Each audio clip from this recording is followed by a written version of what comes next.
Check.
Check.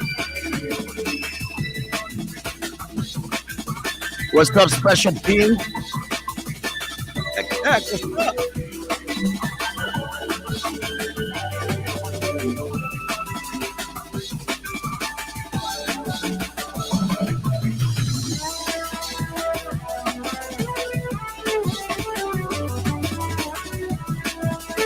Let's go.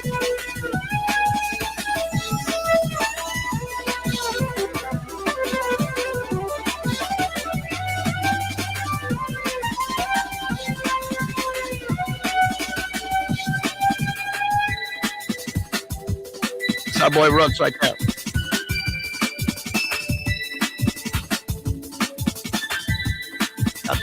Here we go.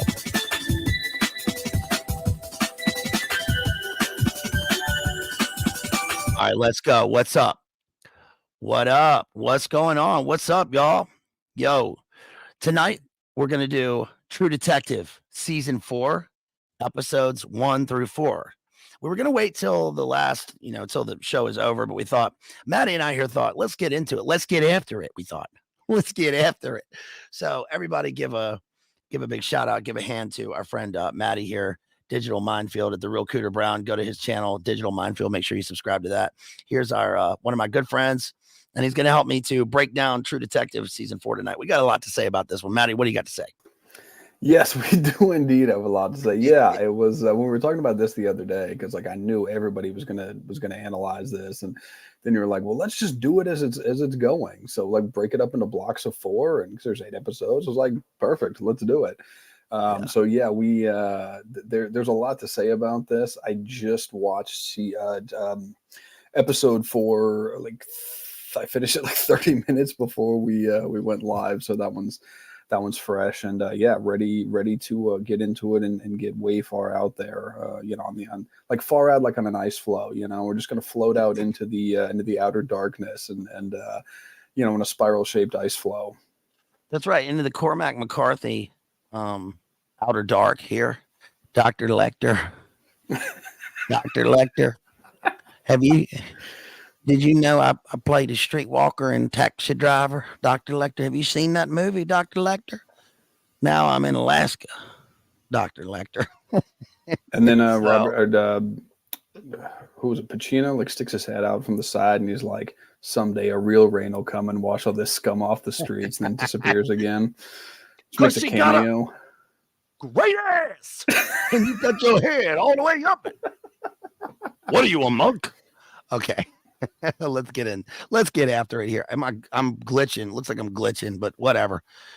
Hopefully that'll be solved. Hopefully volume's coming through. Yo, what's up, everybody? Look, we got a big party coming up. And did you know, before we get started here, that we hit 3K. We hit 3,000 subscribers. That's thanks to you. That's thanks to you out there. Thank you so much. Really appreciate you guys. Yeah, Jason says smooth on my end. That's great.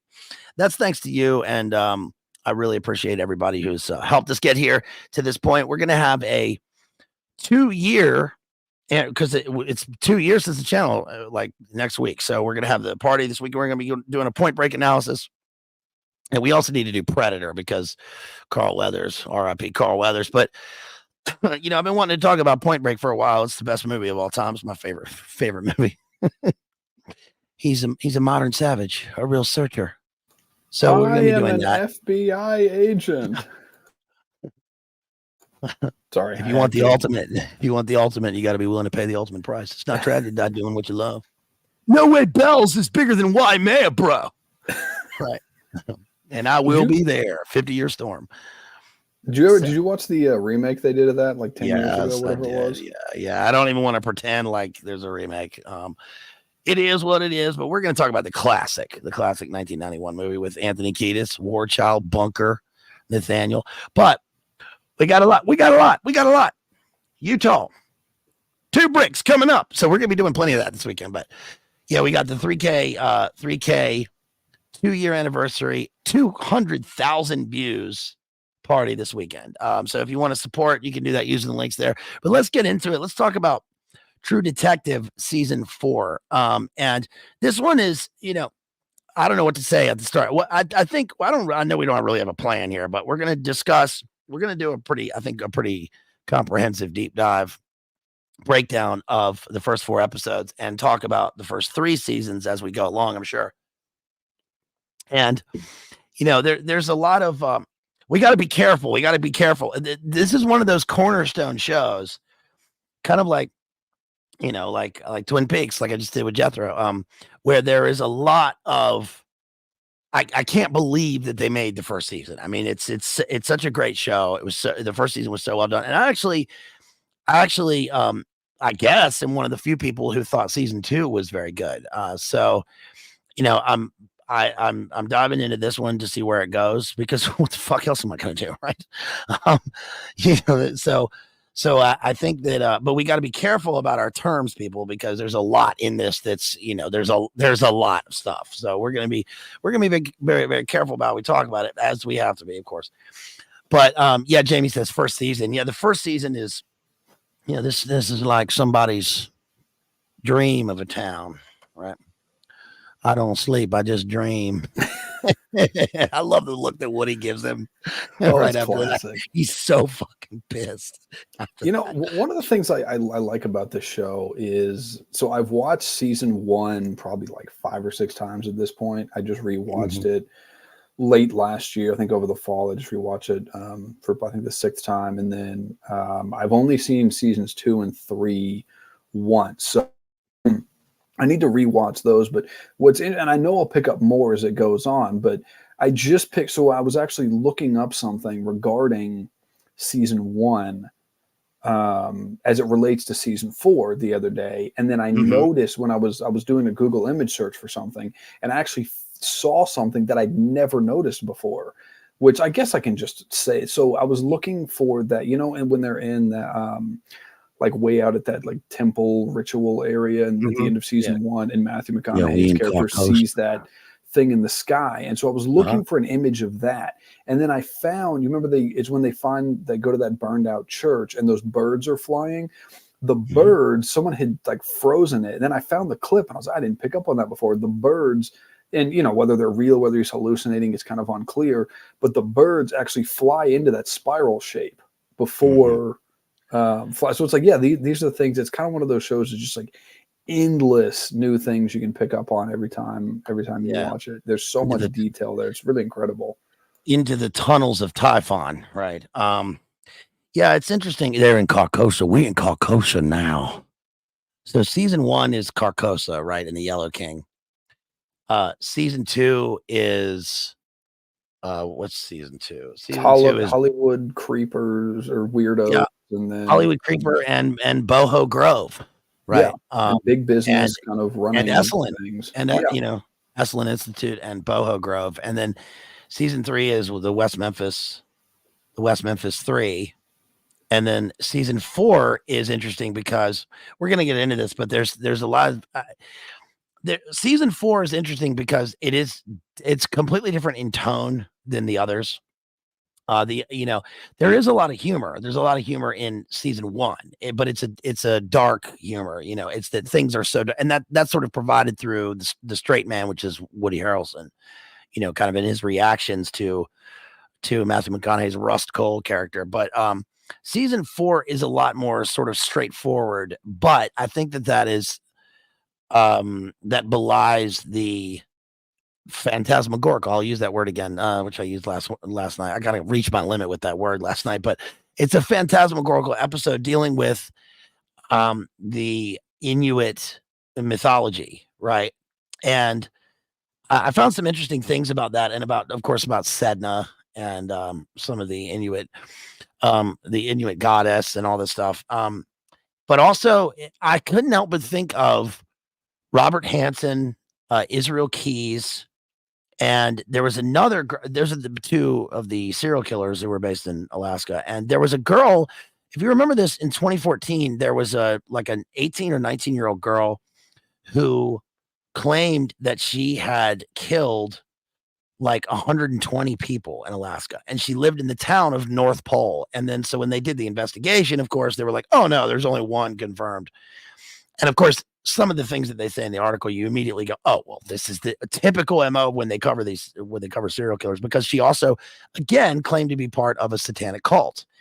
And so I think that may provide, I don't know if it's purposeful, but provide a kind of a backdrop and a parallel way of looking at this season. So basically the first 4 episodes of season 4, if you guys, for the folks at home, we've got Jodie Foster, Dr. Lecter. We've got Jodie Foster and another lady cop, right? And they are on like 2 sides of whatever the police force is there, and they're investigating essentially. There's a missing girl, and it's kind of like, it's not non-linear, but it's broken up, it's fragmented in a way that, season 1 was interesting because we have 2 timelines, and the way that time is a flat circle, kind of like the time revolves around in this that creeper symbol, mimic the way that the season goes, right? We actually had 3 timelines in season 1. It was 95, 2002, and then 2014. Oh, you're right. You are right. Yes. And so these series of events haunt the 2 detectives, and it sort of comes back around until they're able to, I guess, kind of close this circle, close the ring, as Winston Churchill says. Seasons 2 and 3 also do a similar thing, but this one doesn't really do it. We get flashbacks, and we get instances of what's happened to these characters, and we know. I want to try and look at this like as if the show was a standalone, but we can't help but look at it in the universe of True Detective, because it's, I mean, one thing that we get here, spoiler, one thing that we get here is that we get names of characters from other seasons. So of course there's a corporation. It's True Detective because we get a small town, an American small town. We get a big bad corporation. There's elements of deep core and mining, right? And the corporation is the Tuttle Corporation, or has something to do with the Tuttles, right? Which is that season 1? There's always a corporation involved. Yeah, so the Tuttles, that was the family that was, so like the big dude who they killed at the end of season 1, who he was like some inbred, like cousin or something, some way tied in with the Tuttles, and he was, and so Russ kind of acknowledges at the end, like, we didn't get them all. It's like, yeah, because you only got 3 of them, because they killed those 2 guys out in the swamp, and then they killed Childress. Errol Childress was his name, and then in season 3 we saw there was a brief mention at the end of the season. There was a brief mention back to Rust and Marty, in that they had that the case that they supposedly had cracked open, like they showed a new like a a news article from a newspaper basically saying like they were kooks and this whole thing was made up, and they had this conspiracy theory about.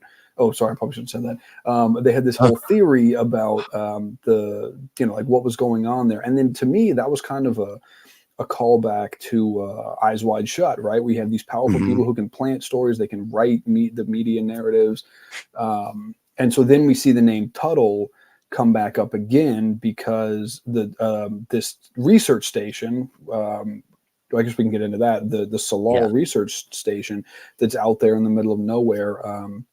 Up in Alaska was funded by the Tuttles. Now, the thing with True Detective is, as I've learned from now on the 4th season, is you can't, like, there's so much misdirection and there's so like many like false leads. You don't know where it's going to go, and there's always a lot of ambiguity on like, is this like what's actually going on? You kind of have to read between the lines, and so it's like, is this actually tie in? Like, are the Tuttles part of this? Are they not? So anyway, yeah, it's very interesting. And the thing with there's one thing I'll say about the timelines. I appreciate how they're doing this one sort of with the flashbacks, because as much as I liked season 3, my one criticism was that they basically just did the same thing they did. I think they only did 2 timelines in season 3, but it was kind of like, well, we already did this with season 1. Like, we don't really need was it necessary to basically copy the timing format of season 1?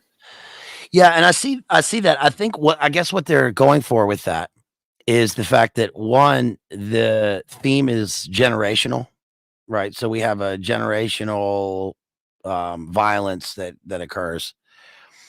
Damn, I'm glitching real bad. We have generational violence that occurs, and we also have the fact that this informs us in terms of the characterization, right? So one of the things that happens in season 4 is we do get a flashback of the other cop, and she is in the war, right? She was a Marine or a Ranger. She's something. She's some sort of Marine or soldier in the war on terror, and she has a flashback to when, and I'm sure we're gonna get more of this in the season. Do you remember this part when she saw her friend with half his head blown off? And there's obviously Rust in season 1 is some sort of ex special forces or something, right? He's got the tat, and he's some sort of Green Beret or something. And then tied in with the corporation, and then the government. One of the things is that in season 2 we get the corporation is the city, right? So we have an incorporated city that has mob ties. And in season 3 we get the corporation where he goes down. And remember, he has to find the Pink Palace. And when I was watching season 3, I was like, "Oh, fucking don't! Oh my god, you know what it is, right? You're going to go into this room, into this pink room." And it reminded me of the movie Barbarian. Remember, I covered that movie Barbarian, where you're going to walk into this hell room, and I think what's important to keep in mind. Obviously, everybody here knows this, but for anybody watching later, especially, one thing to keep in mind is that a lot of times they do something clever that is starting to become more and more prevalent in film. They've kind of caught on to this, which is that instead of telling us what's happened, so we see an image of someone, they go through something, and then we have a flashback to a monster. Instead of that, we see either the monster or the person in the moment. And so then what that does is we now know that we're looking through the eyes of the character, and that they're psychically broken. So their mind is seeing one thing and the others are not seeing it. And that's because this is recalling the monster of whatever form that was in terms of the traumatic event, where their brain recesses into safety mode, right? So my question for this is, the polar bear, right? Is the polar bear, if this turns out to be a loose polar bear who's killing everybody, I'm going to be very disappointed in the show, right? If that's all it is. She even said in that one part, she says, "Is this a Yeti?" It's not a Yeti, right? She says it's not a Yeti, because you immediately, when you're thinking snow, snowbound tundra, there's a Yeti on the loose. Is it the Hoth? Is it the ice planet Hoth monster that Luke Skywalker comes across? Do you think it's going to be? Well, what was that guy's name from? I can't. Harry and the Hendersons. Oh yeah, yeah. I was gonna make. I can't think of the guy's name. So now the joke just bombed. But it was gonna make a joke about the guy, Cornelius. What was his name from Rudolph the Red-Nosed Reindeer? Where he's gonna ride in on the abominable snow monster. Cornelius Agrippa. Yeah, Cornelius The Agrippa alchemist. is gonna ride in on the one-eyed polar bear. Yeah. So I guess the polar bear functions as both the psychopomp, leading us into the other world, but also this would be an avatar of either Sedna or whatever this monster is. And so do you want to, all right, let's just get into it. Let's get into what happens in episode 1 and kind of give a play-by-play. And then we'll talk about what we sort of think about this and what our theories are. And we'll go from there. Do you want to kind of take us through episode 1? What happens here? Episode 1 of season 4. Yeah. Actually, can I just say one more thing about season 1? Since you mentioned Rust being like ex-military or something, I guess I hadn't picked up on that. Mm-hmm. And Klontarf made a mention in the chat here, so I thought maybe his dad was and he trained Rust. So maybe he was, but when you said that, I started thinking about the difference between sort of his method of violence and Marty's, because if you think back to when Marty caught his daughter, or his daughter got caught with those two guys, and he puts on the like brass knuckle gloves or whatever and goes and like gives the guys a beat down. Oh, Colin Farrell. No, this was in season 1. Oh, season 1, yeah. When I think brass knuckles, I think of Colin Farrell. And that's where he did beat up that journalist. But then like that was a very kind of wild, emotional, sort of uncontrolled. And then like he throws up afterwards when he goes out of the car. But if you think back to that scene where they were looking for information, like they went to that gas station or something, and Rust was like, he goes back inside and like gets an oil can or something, starts beating the guys with it. And it was like very controlled, and it wasn't like some wild, there was no emotion to it. It was almost clinical in a way of just kind of like going in there and doing it like there was a purpose to it. It wasn't like he had some kind of emotional investment in it. But anyway, right. But yeah, so there's two kinds of violence, in other words, in this. There's the uncontrolled heat of passion. And then there's the controlled, objective, dispassionate violence that Matthew McConaughey sort of displays in those scenes. And he really is. I mean, you bring up good points. And the best scene in season 1 is the raid scene, right? Where it's after he meets the guy who says, "I don't like your face. I can see your soul at the corners of your eyes." Right? That guy. Who, by the way, in season 1 is the only guy who reads Rust right away. Yes. So Rust, Matthew McConaughey, is able to have this kind of second sight, which ends up being a sort of magical realism, and he's tapped into the occult, and that's for whatever reasons, which is kind of, I don't know, it's for whatever reasons that are important and significant in terms of the narrative. But for this little train that I'm talking about here, he reads situations and goes through things methodically. That's why he carries around his little notebook the whole time, and he makes these sketches, But when he goes to undercover and he meets the guy who's a contact of the bad guys, and they go to that bar, the bad guy who meets with them also has that. So he's able to read him right away, right? And then that leads into the raid scene, which is a really like an Alfonso Cuarón uncut scene of like incredible visceral action, where he's going from house to house, and the cops have raided, and the bad guys are shooting, and they're doing like a coke raid on the meth gang. Right? Do you remember that scene? It's an incredible scene.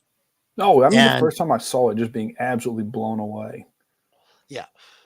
Yeah. Season 1 really is fantastic. I mean, it's so good. That's sort of that was the height of the golden age of streaming television. I think we had a few good shows for essentially long format movies made into series, where the time was used really wisely, and it was slow burn. It was supposed to be slow burn, but that mimics the content because it's generational.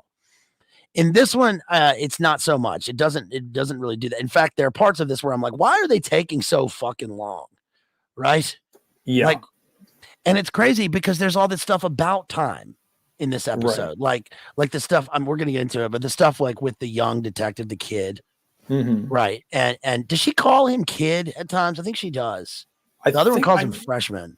Yeah, the Eve calls him freshman, and I think I can't think of Jodie Foster's character's name. Not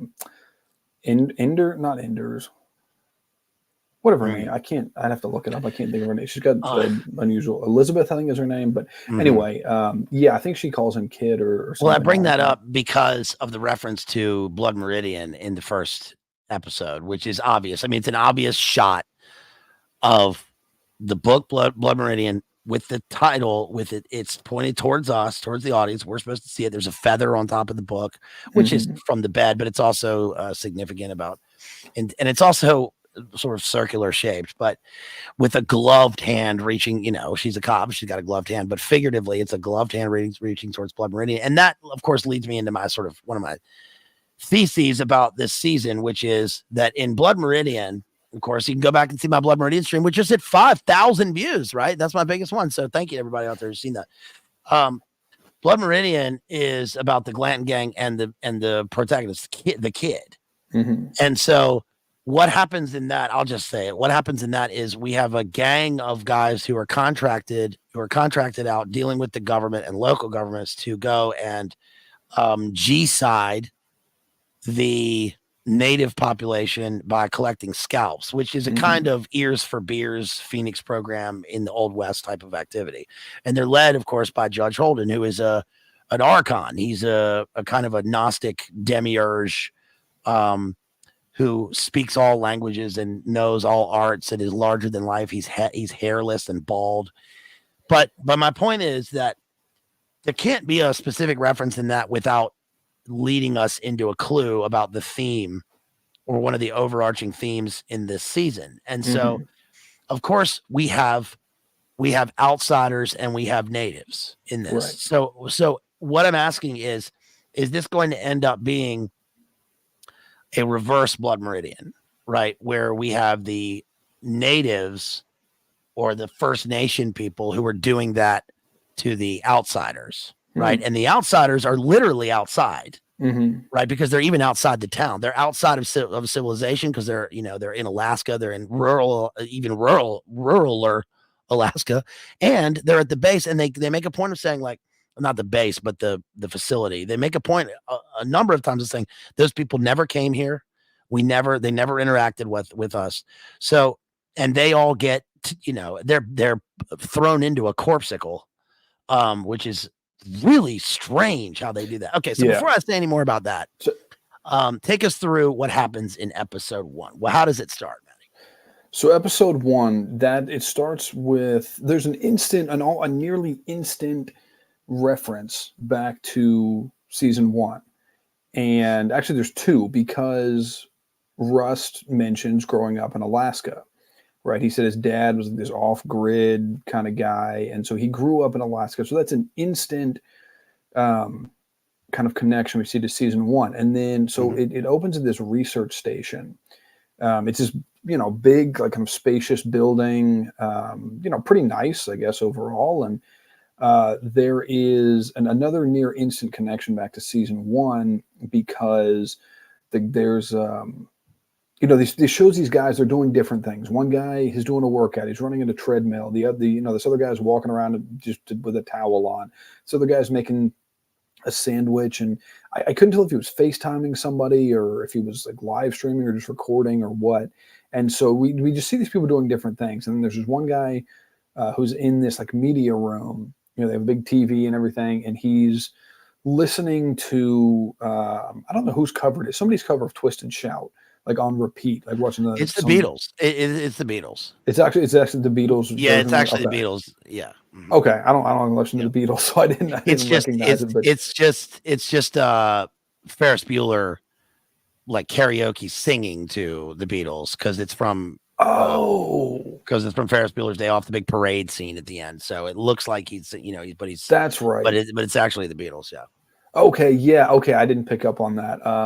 But we see him drinking a bottle of Lone Star, right, which is the same beer that Rust drank during his interview scenes in season 1. Now, granted, he was drinking it out of cans, but which is interesting that Lone Star is there. And then one of the other characters later on, he mentioned like he gets a Lone Star out of his refrigerator, mentioned something about like the last of the stash. And it's usually because you basically can't get that outside of Texas. And so they would have had to have, you know, somebody would have had to gone to Texas and bring it up there. But anyway, and so then this guy is making, the guy who's making a sandwich in the kitchen, he sees something in the phone screen, because he's got the phone screen facing him, and then he sees something and he turns around and there's this guy, and we see he's got kind of this fade, I guess it was a red parka, but it's kind of faded and looks pink. And you can see this like smiley face patch on the shoulder, and he's just sort of standing there shaking, almost like he's having a seizure. Yeah. And so he turns around and he says something like, oh, you know, like, what's going on? Are you okay? Whatever. And the guy kind of like halfway turns his head back and says, she's awake.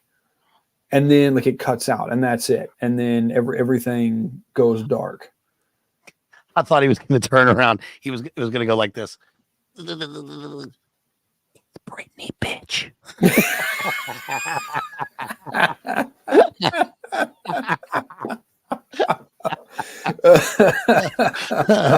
Announcing the competing Taylor Swift tour, right? Which is the Britney tour, something like that. No. Yes, Danvers. Thank you, Jethro. I couldn't think of her last name. Danvers. That's it. Yeah. Have you ever heard of Danvers Restaurant? No. The look on your face is exactly what it's like. It's exactly what it's like. It's like off-brand Waffle House, but it's, I don't know. It sounds like what it is like. You want a flapjack cooked in some gasoline? Take it, bitch. Right? That's what I keep thinking of when I get it. They just season their batter with cigarette ashes. They take the ashtrays and dump them out in the batter. Yeah.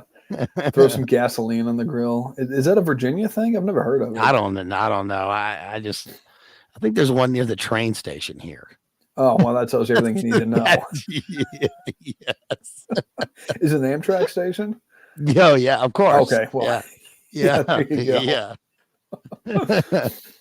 Anyway, so the guy turns around and he says, she's awake because they're a deep core station, right? We see in the montage that follows. I'm not trying to interrupt. No. Go ahead. What you say, but after that, when we have the opening sequence, you know, with the Billie Eilish song, they show the closet and there's tubes.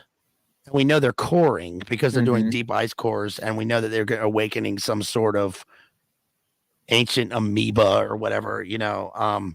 And I know the ice core thing from watching my favorite shows, like I don't know. There's all sorts of shows that are about like ice stations in Alaska and Antarctica that I like watching. That and Mighty Cruise Ships. Those are great shows, but they keep them in these tubes, right? Yeah. So they bore into the ice, and they say that the permafrost is so thick they can't penetrate it.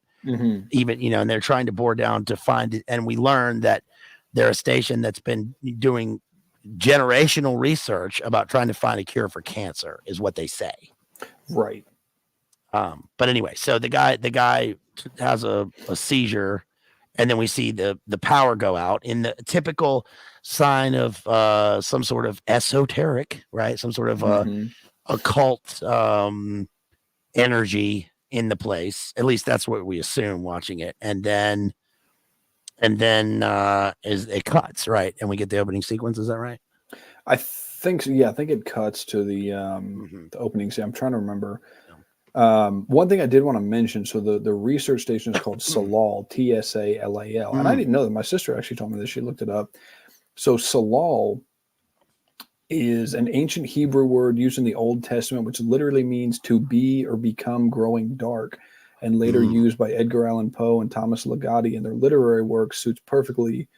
Okay, so that's I guess a record review. But yeah, so that's what it means. It means to become or to grow dark.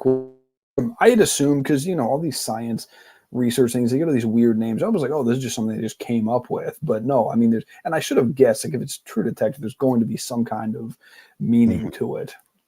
And like things just, it's kind of like like a David Lynch or Stanley Kubrick, where nothing is there by accident. Like everything is intentional. There's a reason for everything that's there. Yeah.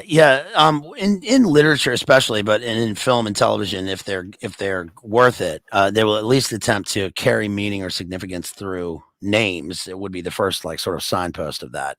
And even the town where they are, I keep trying to figure out Ennis, right? Because I think, is this named for a person? Who's Ennis? It's like McMurdo Station, right, in Antarctica. But and then I looked at, I was trying to think of anagrams for Ennis, and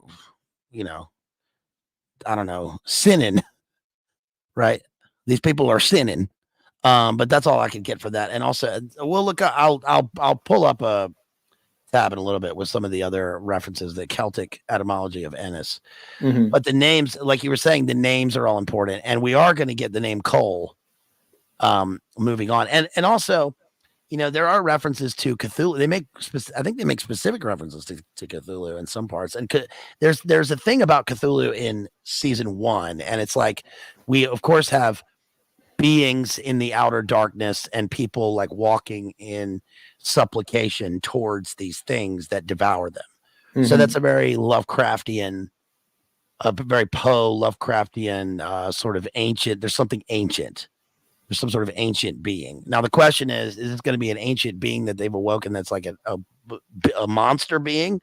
Probably not. It'll be that person, that demon will inhabit a character that they invoke, right? Or there will be a cult surrounding these that is being used by either the corporation, by the Tuttle Corporation, or by the people who are, who are doing the climate extinction rebellion protest work against the corporation. So the question is, which ones are the bad guys? I think it's too easy to say that the corporation people are the bad guys. It seems too obvious in this, right? But there will be red herrings with it. But I think we in Carcosa now. Yeah, we in Carcosa, but it's icy and cold. It ain't Nolans or out there in the vines. We out there in the snow with the whale bones and the scrimshaw. One thing you mentioned, since you mentioned like people kind of being consumed, something I thought of, this reminded me of, again, just going back to season 1, because this is, I think, again, I see all these seasons as being connected. So that just reminds me of of Rust making that comment when they're driving out. I think it's that initial girl, one of the ones that had disappeared, and they're driving out where they go find her dad, and he's like living way out on some, like, it's almost like an island or something. He's way out there. And then, Rust makes that remark about how, in like 20 years or whatever, this will all be underwater. So it's almost like even the very, like they're being that sort of, I don't know. I just thought about this. I haven't really thought it through, but it's almost as if like they're being consumed by nature, like just by being out there in these kind of remote sort of areas where this weird stuff happens, that like the very, sort of landscape, if you will. And granted, it's water, but you get what I'm saying. Like they sort of get consumed by it. So I don't know. Maybe that doesn't make any sense. Well, I think you just brought to mind. I think Ennis means island. Oh, is it okay? In Celtic, some sort of Celtic etymology with Ennis. But that's, well, I guess we'll get into that in a second. But what happens? We then we were introduced to the main characters, right? Yes, so they show up, or no, so a guy drives out there to make a delivery. Oh, yeah. Because they have a guy who makes periodic deliveries, and then he goes out there and finds like everybody's gone. But he sort of senses, and we kind of see this figure running by, like down the hallway. We only get a brief glimpse of it. And then, so, he calls the cops, and then they come out there. It was, Jodie Foster's character, Danvers, John Hawkes, who is one of the greatest living character actors. Like him and Ray McKinnon are probably the two greatest living character actors. John Hawkes is so good, dude. Oh, he really is the best. He's so good. Did you watch Martha, Marcy, May, Marlena, or whatever? Did you check it out yet? No. After we were talking about it the other night, I was going to watch it. I just didn't have. I didn't get a chance to watch it yet. He's so good. That was kind of his breakthrough role because it was made for him, and he went from being this great character actor to being a character, a lead in the movie. Yeah, and if you guys haven't seen it in the chat, Marcy May Marlene. I forget what the movie is, but it's Martha, Marcy Marcy May May Marlene. Marlene. And it's got the sister. It's got the other. What are the sisters from Full House? What are those girls' names? Oh, The billionaire girls. Elizabeth Olsen, their sister? Yeah, that's it. Yeah, she's in it. Yeah. And it's basically Charlie, right? Look at your game, girl. What a mad delusion. And it's John Hawkes being Charlie, but he's not named Charlie. I mean, but it is Charlie because he's got this cult. And it's very sinister and a kind of creeping movie where it's like this slow burn, creepy movie where you don't know whether to believe whether you're actually in the thing or not because you're seeing it sort of through the protagonist's eyes. Like she's like, "Am I in a cult? What is this?" And then John Hawkes comes in and he's like, "Listen, we're gonna play some guitar, but you better do what I say." And you're like, "Oh yeah, we're in it. We're in it." He's very good. I think it's interesting. Just one side note here. How much I like that Jodie Foster seems to be one of these actresses that looks like a real person, like she's natural looking, like she looks like her age. Does that make sense? And Yeah. John Hawkes, obviously, John Hawkes looks like he's made of like leather, right? Yeah. He's just leather and sinew. And I like that. One thing about this is it shows for me watching this how much time has passed in terms of the way you see it on these actors' faces in a short amount of time. Like John Hawkes, he had that very small role in Contagion, the movie, where he plays like a janitor, and he looked so young in that movie compared to this. And then you see him in this, and he's like this old craggly, police, not chief, but he's a sheriff or whatever he is. He's also like, is this guy the bad guy? What's up with this guy? Because he is something's going on with this guy. What's up with him? But I guess we'll get into that. Yeah, I noticed he plays that kind of subtly menacing kind of like you say, he did. It was kind of similar in Winter's Bone, which is a great film. But he was a bit more like kind of openly menacing in that one. But like he's not a really big guy. He seems kind of tall, but like he's not big. He's always been very slim. But he's there's something about like he plays that kind of friendly but like very serious person. And it's like how like is he, like you said, is he the villain? We don't know. But then we find out that there's a younger cop there who's his son, and they kind of have a weird, strained kind of relationship. And then they find a human tongue right under the table or the counter where the guy was making the sandwich. They find this human tongue, and it has these lines in it. And so we later find out that there was a woman who was killed, I think 6 years before, who was like an activist. She was a Native woman. She was an activist against this mine. And basically there's sort of this war, but like you mentioned with the company earlier, there's this mine, and they're sort of in battle with, because the mine is basically what's keeping the town afloat. Like it funds the schools, I guess it's brought some people there and it's given the locals jobs, but it also causes these problems with the water where where Danvers turns on the water at one point. She goes to there's like a wake at this Native woman's house, and like the water comes out all black and foamy. And so it's one of those things. It's like, okay, well, it's keeping this place afloat economically, but it's causing these environmental problems. And so the woman who had gotten killed 6 years prior, she had been sort of an activist against the mine, and then her brother works at the mine. So he was the guy I mentioned earlier who pulled out that bottle of Lone Star and was like, "Oh, this is the last of the stash." And so anyway, there's just to connect that back. But anyway, he's the guy that was knocked out on the floor of the factory, wasn't he? And they're like, "Son of a bitch is asleep." Is that a different guy? No, that was different. That was an employee's like drunk boyfriend. Oh, right. Okay. Who showed up and then got hit with a bucket and knocked out. And so this is a lovely town. Yeah, it's crazy. And it's also worth mentioning, there's kind of crazy behavior because this is set because this is, I guess, so far north. There's periods of the year where you either get little, you basically get little to no sun. And so they'll have, Mhm. and so each kind of, it comes to a new day, it'll say like, day 4 of night, day 5 of night. So it's where it's basically dark all the time. Yeah. And so anyway, this woman who had gotten killed, who was killed, interestingly enough, when they find her body, was in a shipping container, which is the same place where they find the 2 kids when they go out to that swamp area and Mhm. shoot those 2 guys. Or one of them blows himself up and they shoot the other one. They Yeah. found them in a shipping container, which I don't, maybe Mhm. there's no connection there. I just thought it was kind of interesting. And so, and then with the lines in the tongue, we find out that that's one of the industries these people are involved in is making fishing nets. And so Mhm.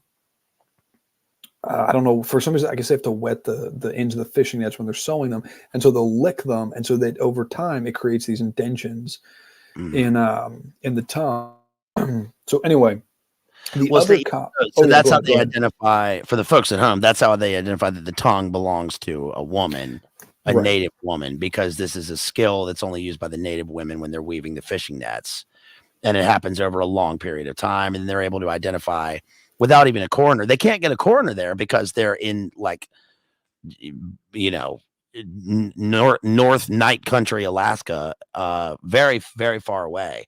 And so one of the things in the show, one of the points of contention is, are they going to keep this case? Because if they have to ship the body off um, for the coroner, they have to ship it to Alaska.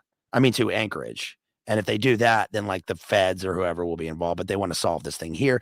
And the reason they want to solve it here is because what's her name? Is it Eve? The other cop? Her full name's like Evangeline or something. They call her Eve. Okay, so of course. She's the Inuit and Gnostic Eve. Mm. Sophia, there is a Sophia character in this actually. But Mm-hmm. she's there and she wants to solve this because, first of all, her sister is insane. And because this is tied into the last thing that they did. Yo, what's up, Jerry? What's up, Jerry? What's up, Exposing Powerful Lies? Shouts out to Jerry out there. This was the last one that you were just talking about where they found the girl in the shipping container, and they found her in the shipping container, and she thinks that it was the guys who were tied in with the corporation who did this to her because they don't like her because she's Inuit. Right. And she was And protesting the mine yeah, she's protesting the mine. and had And also vandalized property. the other thing I'll throw in before you get back to your analysis is that the the water is obviously tied in with the water's poisoned. It's black water. She's like, "Oh, how you want some black water?" Right. And the protesters all splash black paint on their face, on their mouth.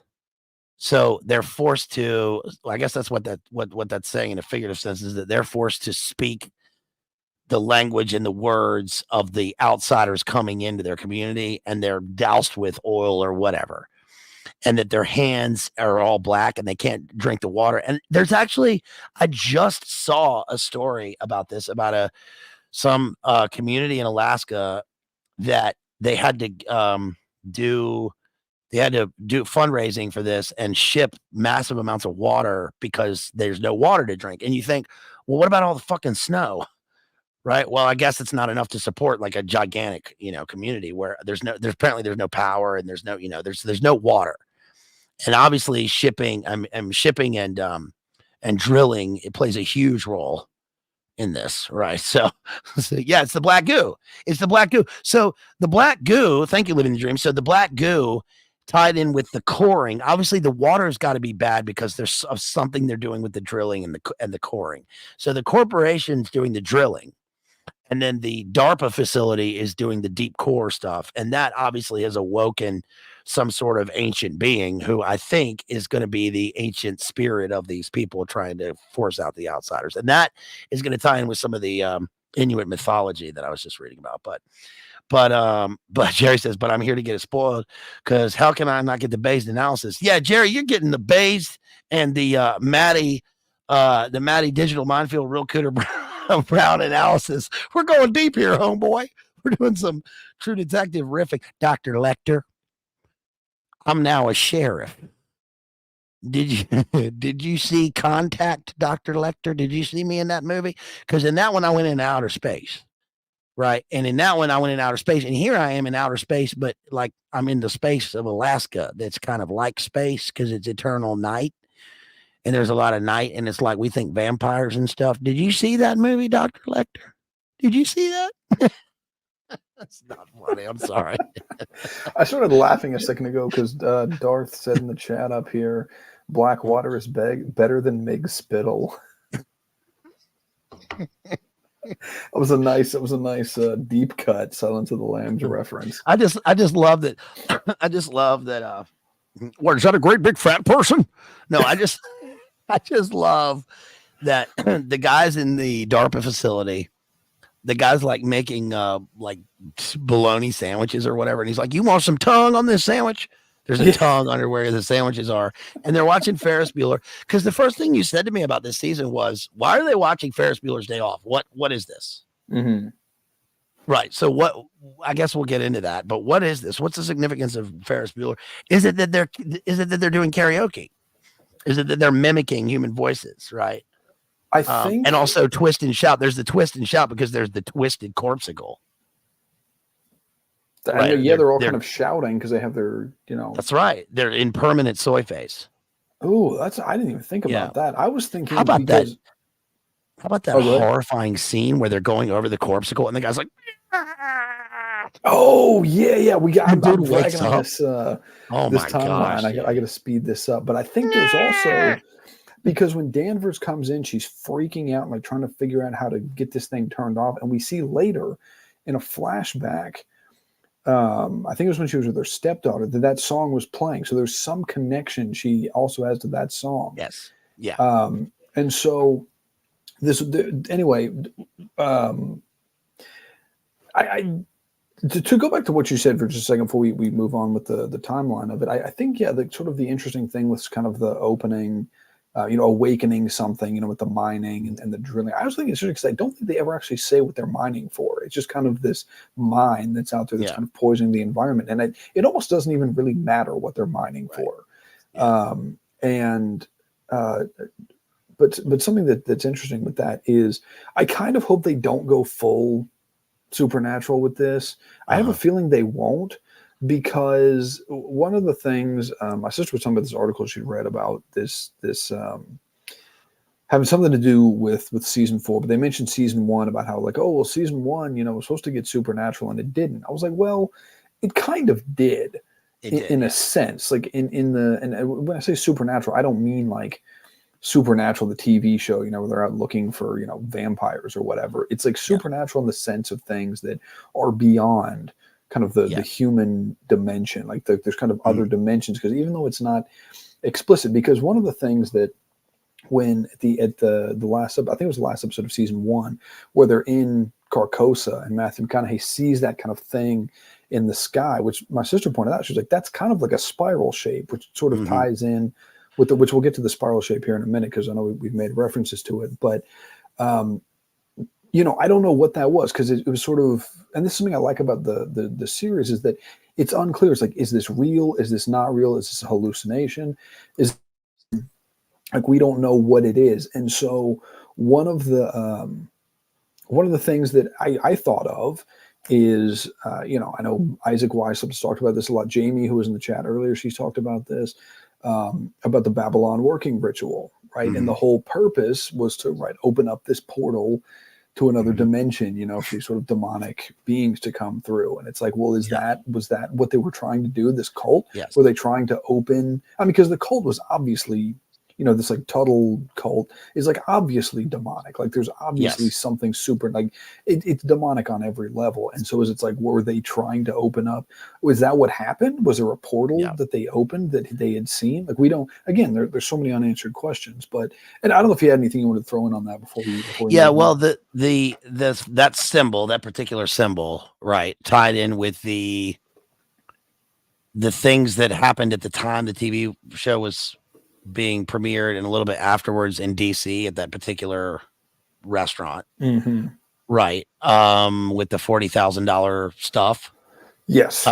Shows that this is a a confluence, a symbiotic relationship between big corporations, big old money, pan cults, 8mm creeper films, blackmailing, drugs, right? There was meth and coke involved. This one, there's heroin and all this stuff involved. Mhm. And so basically the black market selling illicit materials, the most illicit materials tied in with the tunnels of Typhon and the Babylon working in the rituals, so that ultimately inversion is the aim. So it's supposed to be a simulacra of the pyramid symbol of the pyramid system, with Satan at the top, right?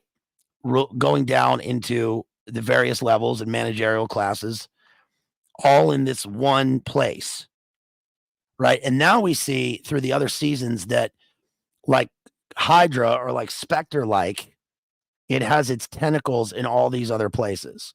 So it's tied in with the City Corporation and Entertainment and Mob in season 2. It's tied in with Esalen and Boho Grove and politicians. It's tied in with all the stuff in season 3 and West Memphis 3 and all this stuff. And then in this, it's tied in even on the furthest, furthest fringes of civilization, in this kind of night country, where now we're getting into, in a way, we're kind of getting into the kind of apotheosis of all this stuff, because it's permanently dark and it's a night country, and that's where they want it, right? Because night is day, like in Macbeth, right? Fair is foul and foul is fair, hover through the fog and filthy air. So foul and fair a day I have not seen, right? The witches and the weird sisters and the cults and all of these groups, in the purpose is inversion, right? And I mean, it's overtly satanic. But the question of whether, like, he sees the thing in the sky, it leads to a kind of, I guess the closest thing that people at the time especially were saying is this kind of a magical realism, where we're in a real situation but we're seeing magic. But it's beyond that. It's like you said, this is metaphysical. It's beyond the physical.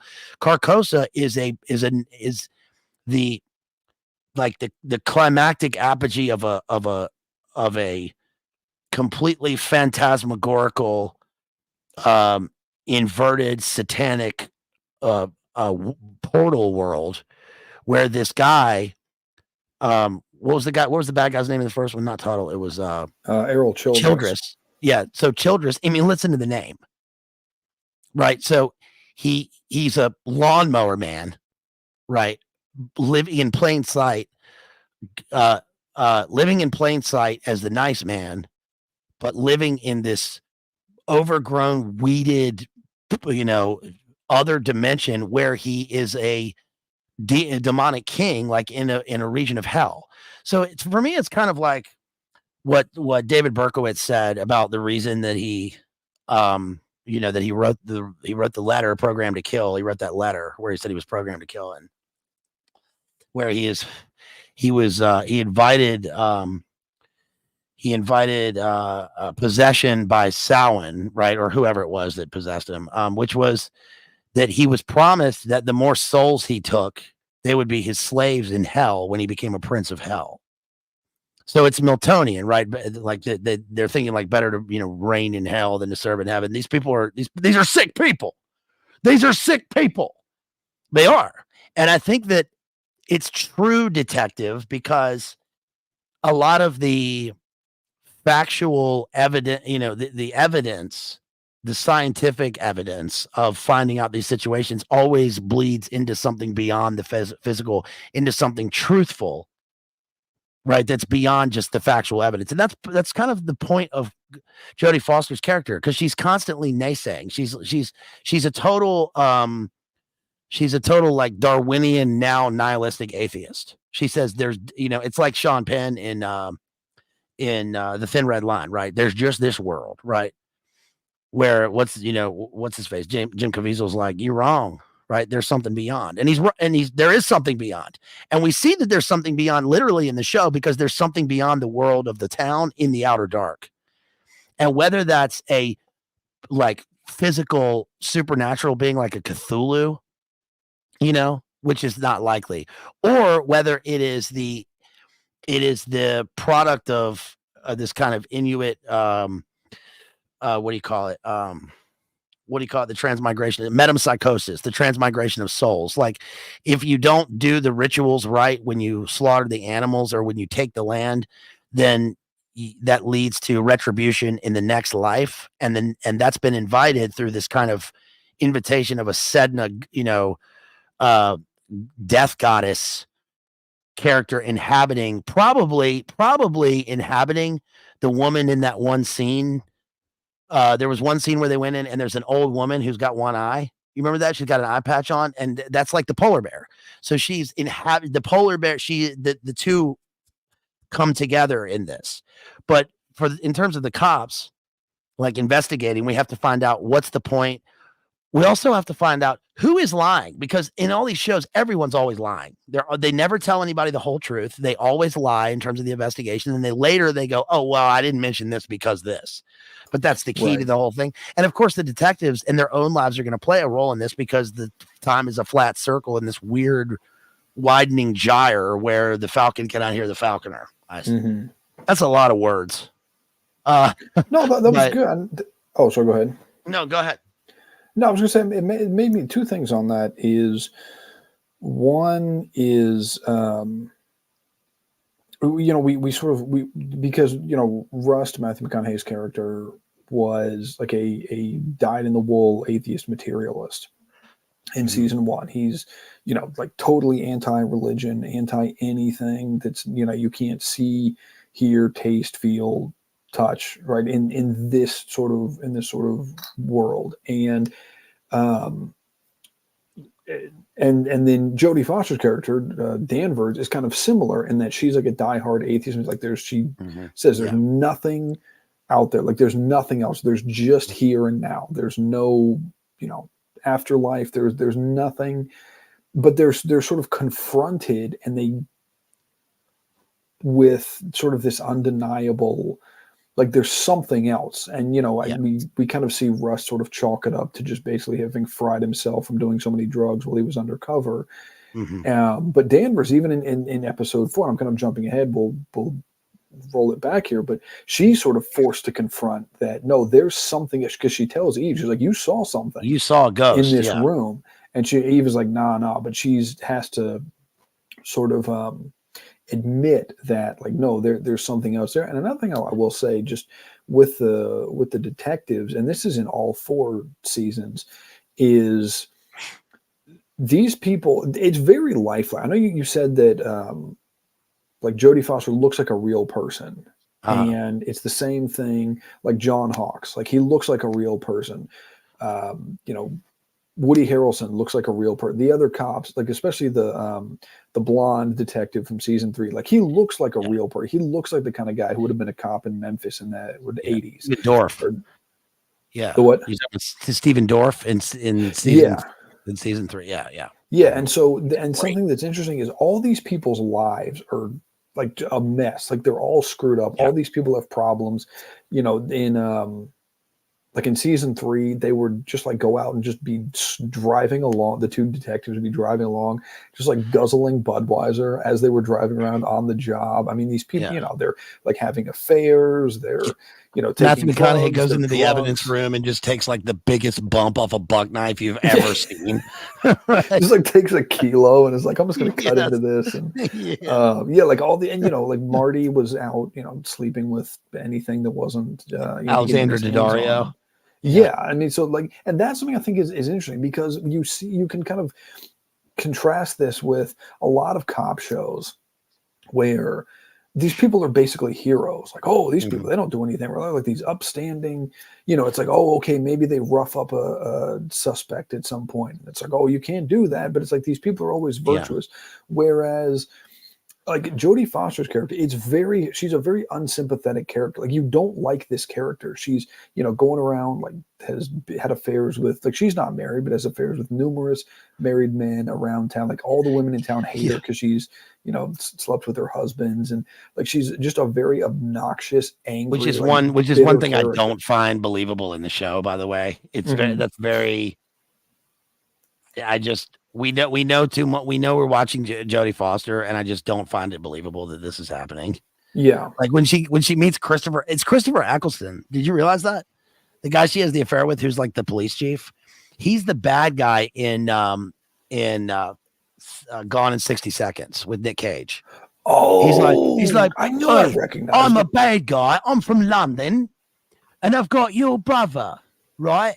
Mhm. And I like to play football or soccer, as you call it, right? That's Christopher Eccleston, I knew who I is again recognized him. super old. Like he's aged a lot of this, but he looks like a real guy. Yeah.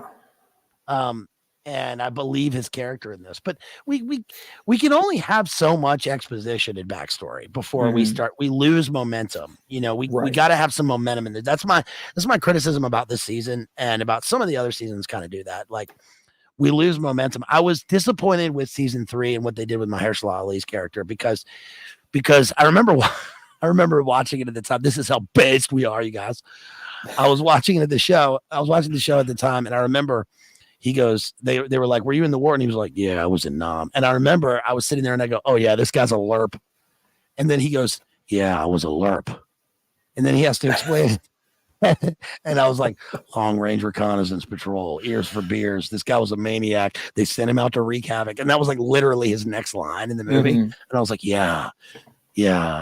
How do you know that? Because I've been to Carcosa, man. I've seen some things, man, and some stuff.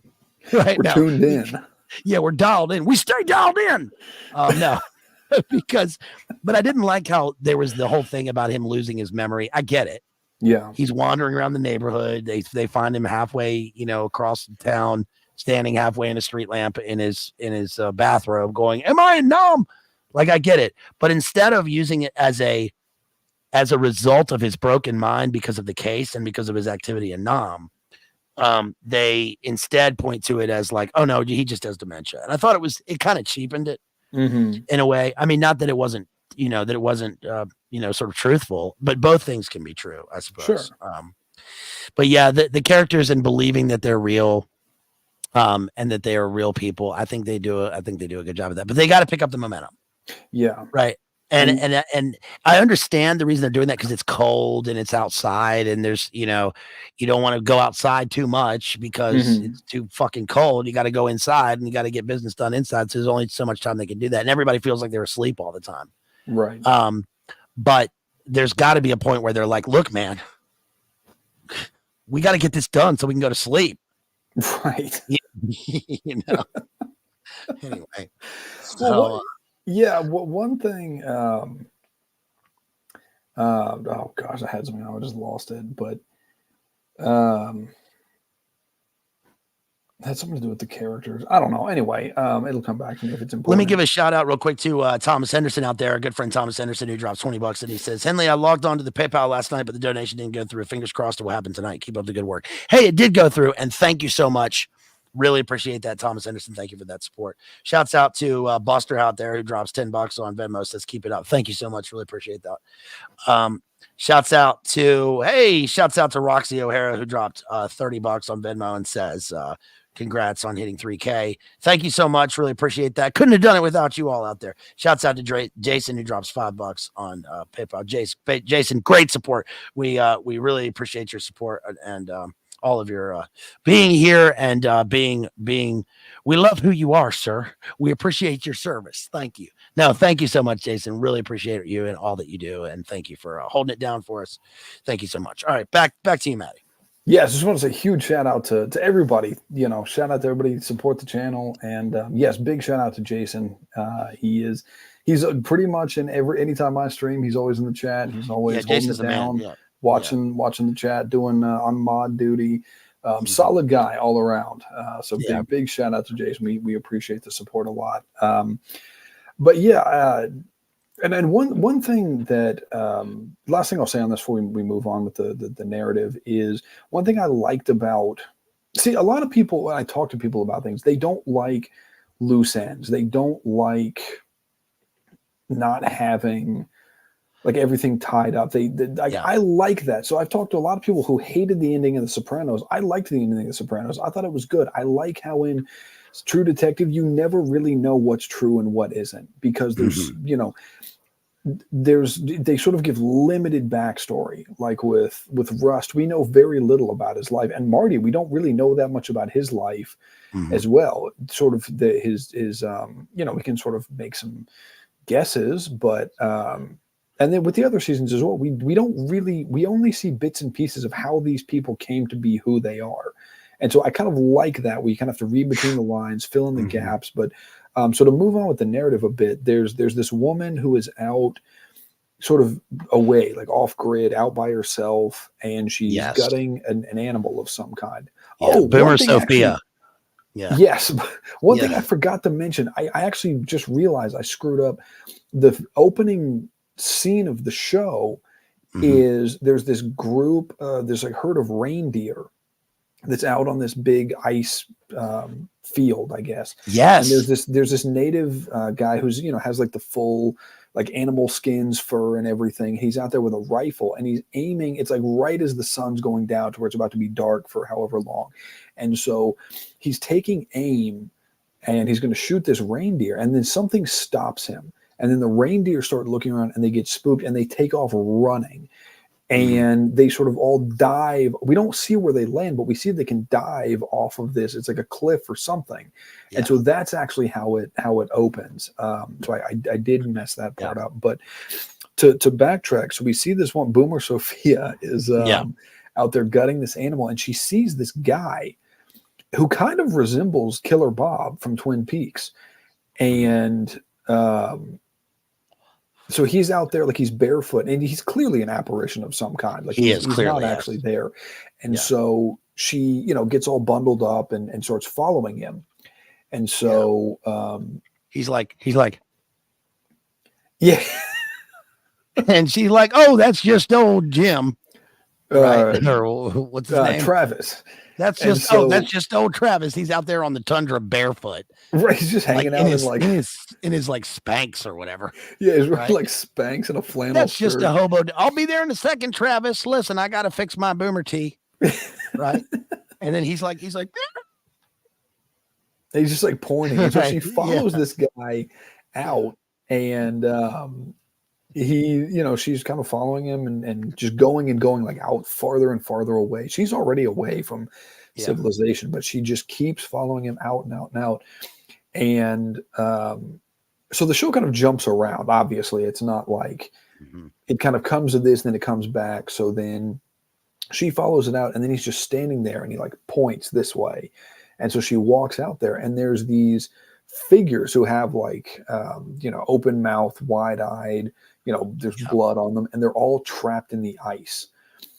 And not trapped under ice, but trapped in the ice. And you're like, yeah, exactly.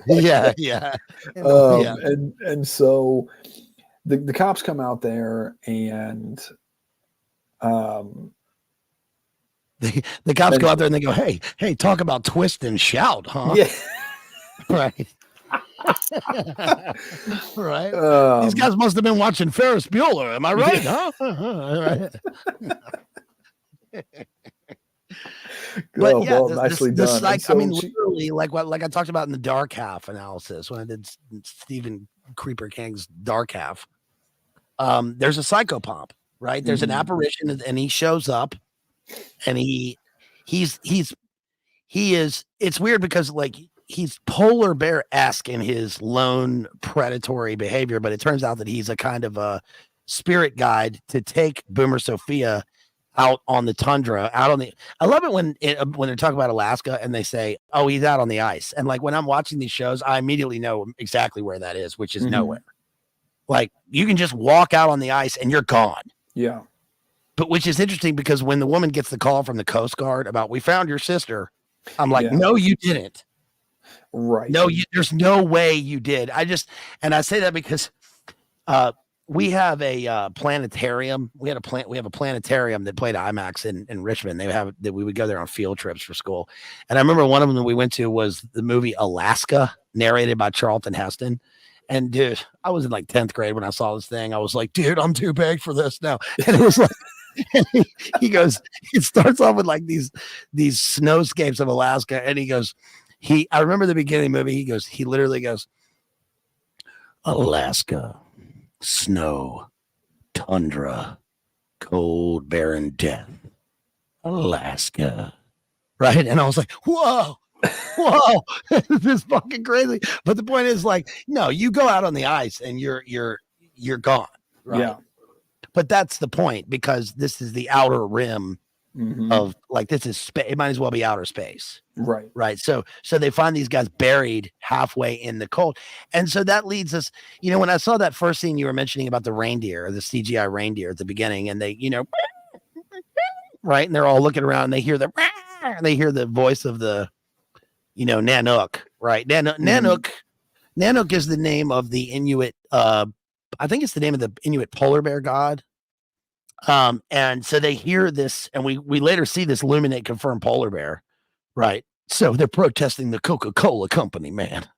Right now, there's a polar bear out of the tundra, and we know from the stories, like from first grade social studies, about when they would drive the buffalo off of the mountain and they would jump to their death. And so the reindeer are doing that, but we're wondering, what is it that's making them do that? Now, is that a combination of the poisoned water? Right? Is it the demonic black goo, toxic sludge, primordial amoeba that they've unleashed from the deep core facility? Is it the weird, one Luminate confirmed one-eyed polar bear witch woman as the head of the death cult? Or is it all three that's making the reindeer even do this? And I guess it's supposed to function as, like, nature. We're supposed to see nature is being violated at the beginning of this. And that's, of course, what the natives are protesting throughout the show. Yes. Right, yeah. Yes. And the polar bear is interesting because Eve sees it while she's driving. She'd like gone to get beer or something, and then was driving and sees it in town. It's this one-eyed polar bear.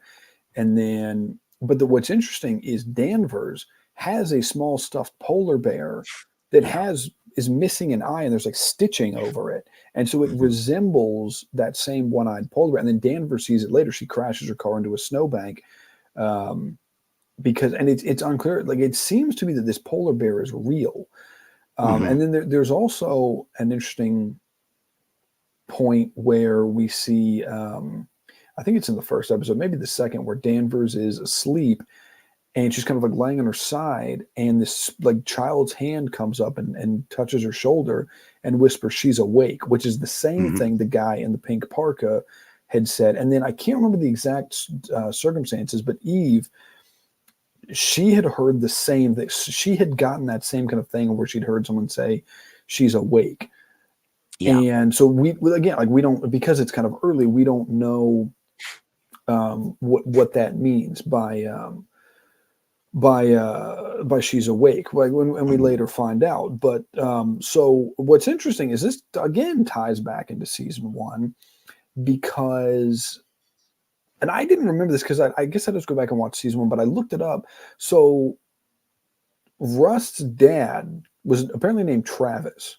Travis Cole was his name. Yeah. And he grew up in Alaska. And then at one point, Rust mentions when he disappears for a while, I think it was between 95 and 2002, at some point he just disappears and nobody can find him. They don't know where he went. And he later says, oh, I went back to Alaska because, like, his dad was sick. I think he said he had cancer or something.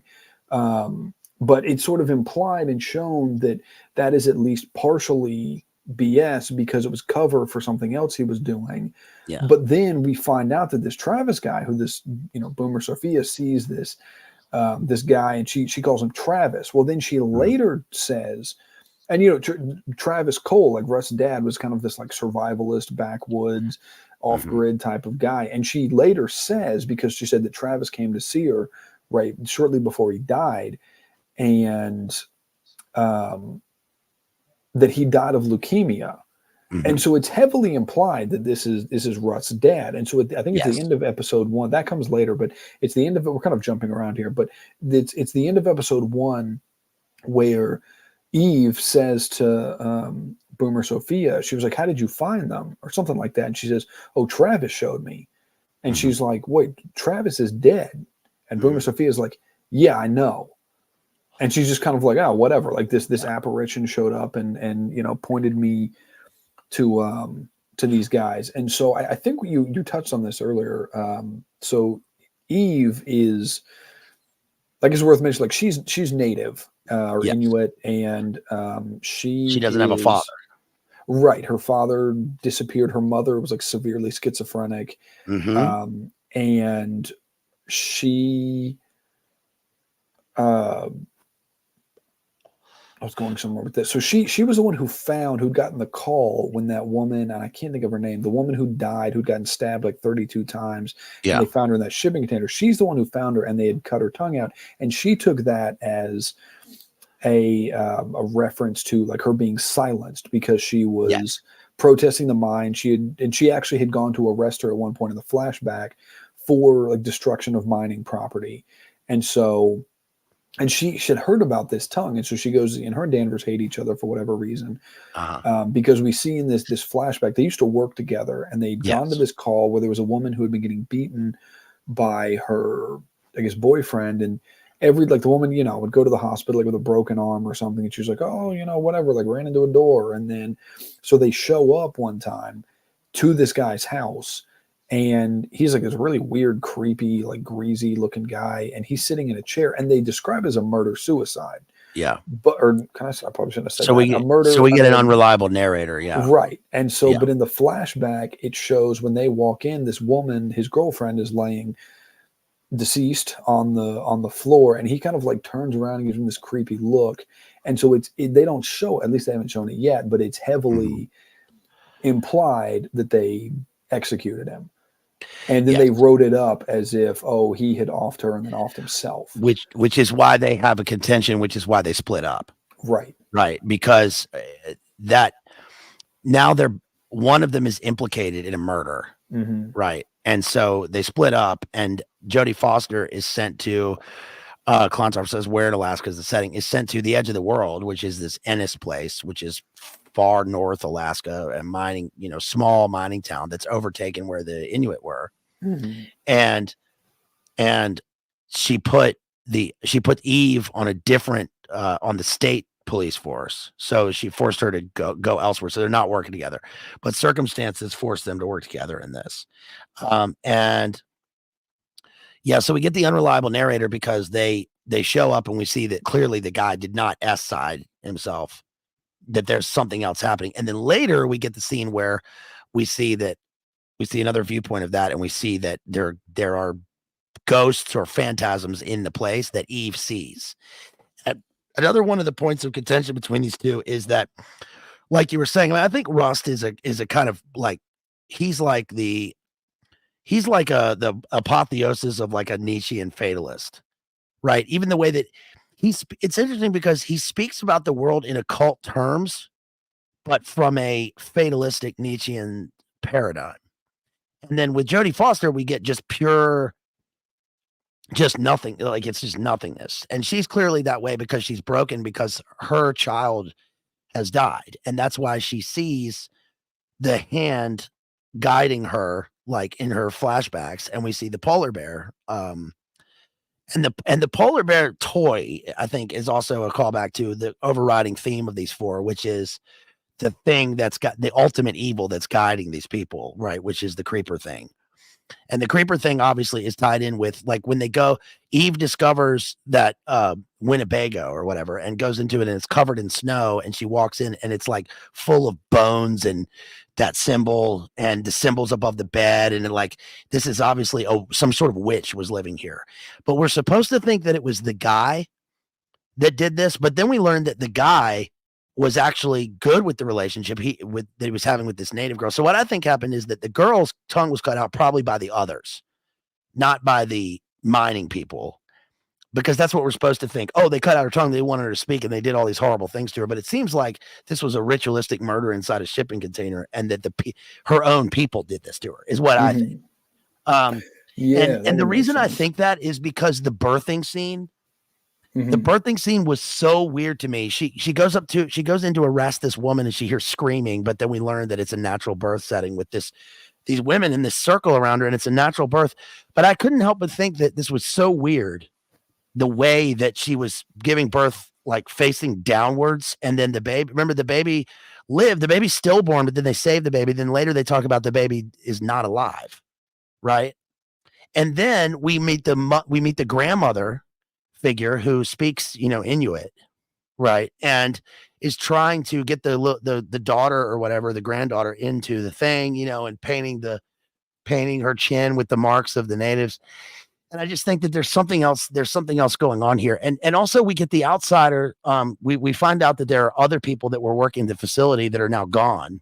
Right. And we have to track them down. Also, the question is, who was the guy at the beginning that was doing the shooting of the reindeer? Who is that guy? Is that one of the guys? Is that one of the guys from the facility? Because we learned that a whole bunch of people are now, like, there's the one guy who was living with the nomads. Mm-hmm. Right. And they bust into his house. There's so many strands in this.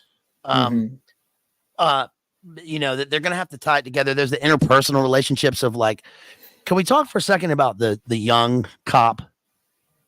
The one who's doing all the work. Yeah.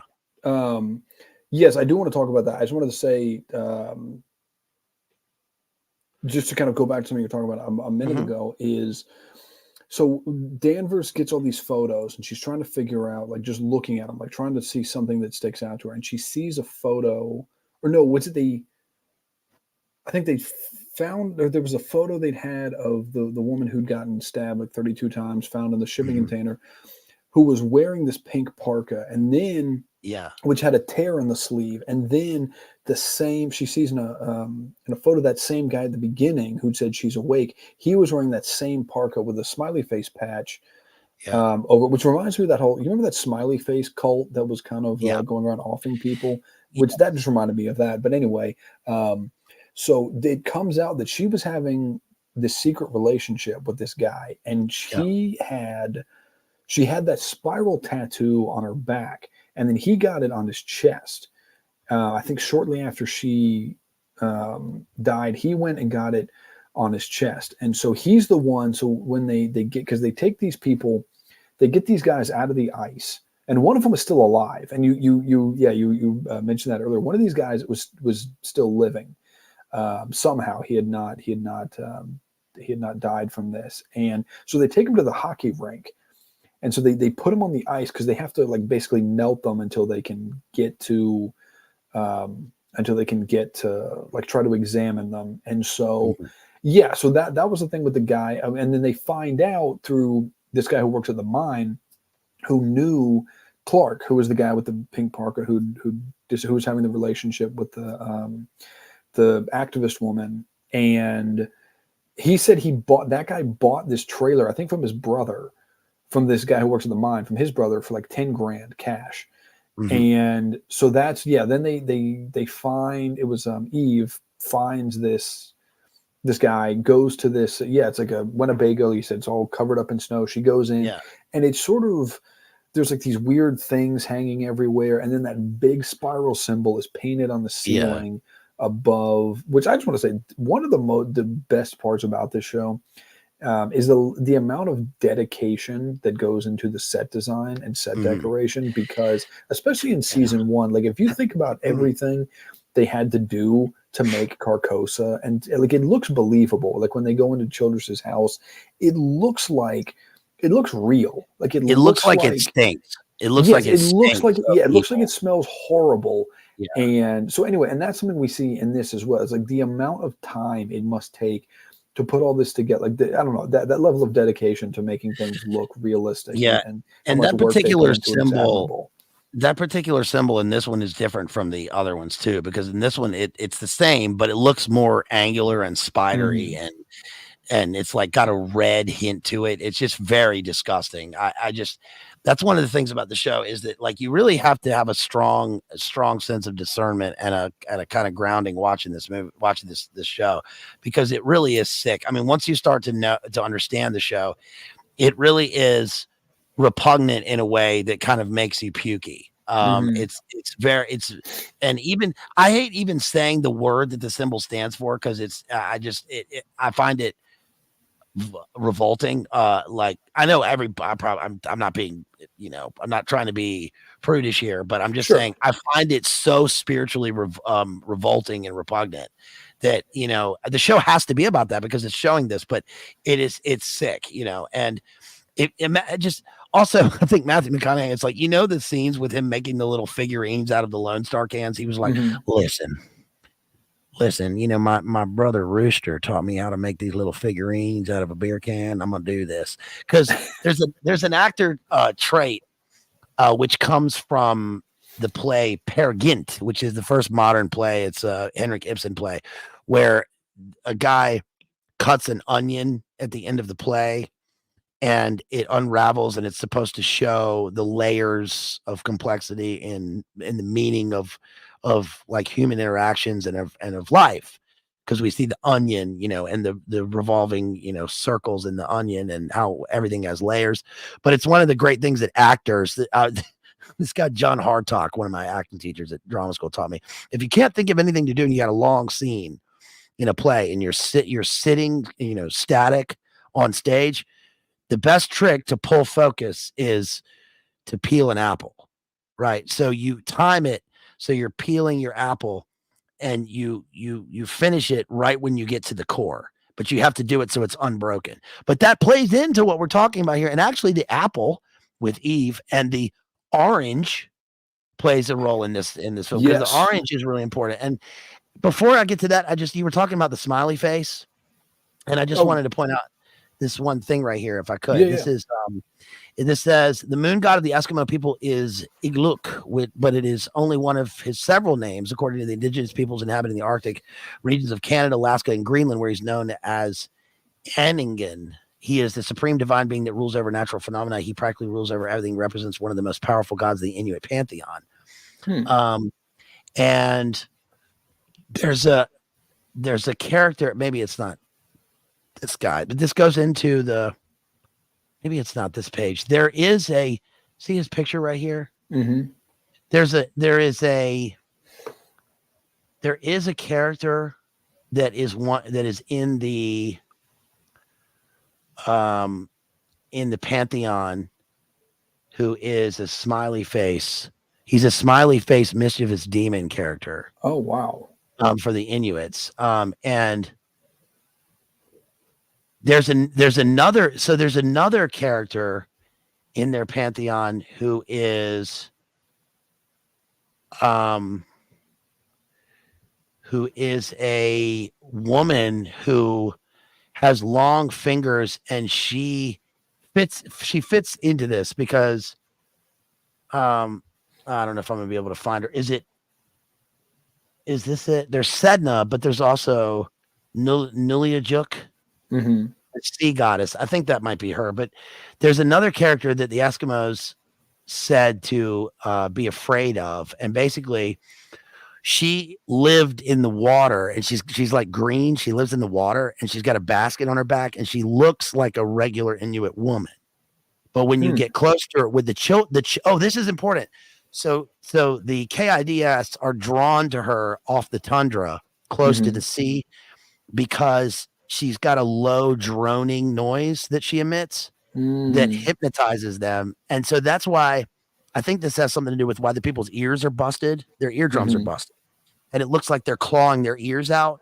Yeah. Right? Because the corpsicles are clawing their eyes out to not see whatever's attacking them, and they're soy-faced in demonic horror. But they're also, their eardrums are busted. Right. And so when they get close to her, she takes the KIDS away. And this is in their mythology. She takes them away in the basket and steals, and she Drino style keeps them in like stasis in these caves and sucks their life energy. And that's how she continues to exist. And so the Inuits, from this one thing that I saw, the Inuits sometimes will, if they're famished, or if there's a famine, if there's no food, they will actually lead them to that place because they know the children are still going to at least be alive there, which is a demonic sacrifice to this demon goddess. And then later they try and recapture them. But that plays into this because remember the woman that's found, they find a cell phone. I know I'm jumping it way ahead here, but they find a cell phone video in episode 3 in the Winnebago. I think it's in the snow Winnebago, and they hack it because the Zoomer sheriff hacks it. The deputy hacks it. And then we see her last video. She's made a video. She says, I'm here. And when Jodie Foster and Eve take the video to the geologist that she's sexing, who's he's married, but they go and they say, we need you to look at this on Christmas Eve. And he says, those are ice caves. Those are clearly whale bones in the background. And this is an old site that is probably closed down now. You're going to need a guide to get to it. Interesting, because they'll need a spirit guide to get to it. And then they find who was the last person who mapped this. Well, the person who mapped it is the German national that they're looking for, who was part of the it was part of the Darpa facility, and he's disappeared out on the tundra. And now at the end of episode 4, they find him like in a factory, living in garbage, like mainlining heroin in this place to try and kill the pain of seeing these demons. And but the woman was in a cave exactly like that, where this goddess takes them. So I think my theory, again, just to reiterate my theory about this, is that it's going to be something to do with the natives who have this cult going in some sort of that has awoken because of what they've been doing in mining, and that the reason the guys are naked and they have no clothes on when they find them has something to do with them being drawn out by this demonic woman who is this shaman woman who's somehow being reincarnated into like this polar bear character, but who is sacrificing the people to keep the land. And so the girl that was taken to the ice caves, they're feeding off her energy, her Drino style, and she was going to talk or say something or reveal what they were doing to the mining people. So it's kind of a reverso, if that makes sense. Yeah, no, that's but anyway, that's deep. I'd say I didn't know about any of the kind of Inuit. Probably none of that will come true. It's probably just an animatronic polar bear. No, I mean, I think it's interesting with the mythology, because Edward III makes an interesting comment here and says, seems like there's a connecting thread in all these mythologies and legends about monsters stealing children. Mm-hmm. And something I did want, and I don't want to overriding theme of the whole show, yeah, right, of the whole series, yeah. I mean, except for maybe not as much season 2, but one thing I just want to, and I don't want to spend too much time on the spiral stuff because I mean it's like weird and gross. But there's a character I can't remember. I'd have to go back and watch the episode, but maybe it was that Tagak guy who was he had worked at the Salal station. I think he was Inuit, and he'd worked at the Salal station, and he was like off in this like way off grid community. Yeah. It's sort of like an anarchist kind of community survivalist type of thing. But I think it was him who says when they asked about this spot, because the spiral just keeps showing up, and they ask him, I think it was him, they ask about it. And he says something to the effect of like, it's older than any of us, or like it's older, like implying that it goes back to the beginning of time. And we see that this kind of ties in with like with Edward's comment, what you were saying about kind of, these mythologies and sort of, what the Tuttles were doing with that Yellow King Carcosa cult is like, that is, I mean, I don't like sitting here, weighing out like, oh, what's worse than what? I mean, you can obviously do that, but it's like the kinds of things that these people are doing, it's like that is as evil as it gets. Like it doesn't, that is the most demonic type of thing you can do. Like a just fundamental sort of corruption of innocence. Yes, because Christ said, bless little children, right? And and how you treat the children is how you'll be treated, and that shows how you treat God's kingdom. And remember, in Prisoners, when they find out in Prisoners at the very end, which has the labyrinthine symbolism in it, is the same thing. When the witch woman reveals her purpose for that, she says her purpose was to make war with God, right? And that's in Paradise Lost. And I hate even saying that, so forgive me for saying that, but this is like in Milton in Paradise Lost, right? It's the reason that Satan is in hell, and he hears about how God has created this new thing called Eden. So he goes up in Milton, he goes up into the Garden of Eden in the form of the serpent to try and subvert God's creation, right? So he can ruin humanity by by the worst means necessary to destroy holiness. And so that's sort of the overarching theme of this entire, and now the play is not, the show is not, overtly Christian. It involves all of these elements. Sure. Right. But it is this kind of, BAAL gross energy. And also remember, there is a literal reference to that in season 2, because there's a scene at the beginning of one of the episodes where it shows one of the guys. He's the son of the guy who like owns the corporation or whatever, and he's inside his house and he's doing like 8mm eyes wide shut type stuff. Oh, And remember, yes. he's got a bull mask on. Mm-hmm. Remember that? Yes. So I think that all this sort of plays into it. But we're gonna find out, I guess, what that means in this. Yeah, the guy on the outer rim with the nomads and the soapstone with the symbol carved into it, and we're supposed to think, oh, he's the bad guy because he's got the soapstone. But I think that guy just came across it, and that's why he's out there with the nomads. Yeah, Living the Dream says older than the ice. That was it. That's what I was trying to think. Yeah, he said that symbol was older than the ice. Yeah, and also remember Dante's Inferno, right? Where the ice is hell world. Yes. So we think of the heat of season 2. There's a desert, and then season 1 has the vine and the swamp and the bogs, and season 3 has like the deep woods, but this one has the tundra. But the ice is the 9th circle of hell in Dante's Inferno, right? Because in the 9th circle, if you guys haven't seen my Dante's Inferno analysis, watch that. In the 9th circle, Dante describes how when he comes into the 9th circle, Satan is upside down in ice because it's at the bottom of the world and it's so hot that it's cold. And he has to climb down the legs of Satan, and then the world inverts. So now he's climbing up until he meets the face, and then he sees that the 9th circle is reserved for treachery, right? Because Satan was treacherous, and in there is Judas and Brutus, like spinning in pinwheels of fire forever, and then he crawls back out into the Middle Earth.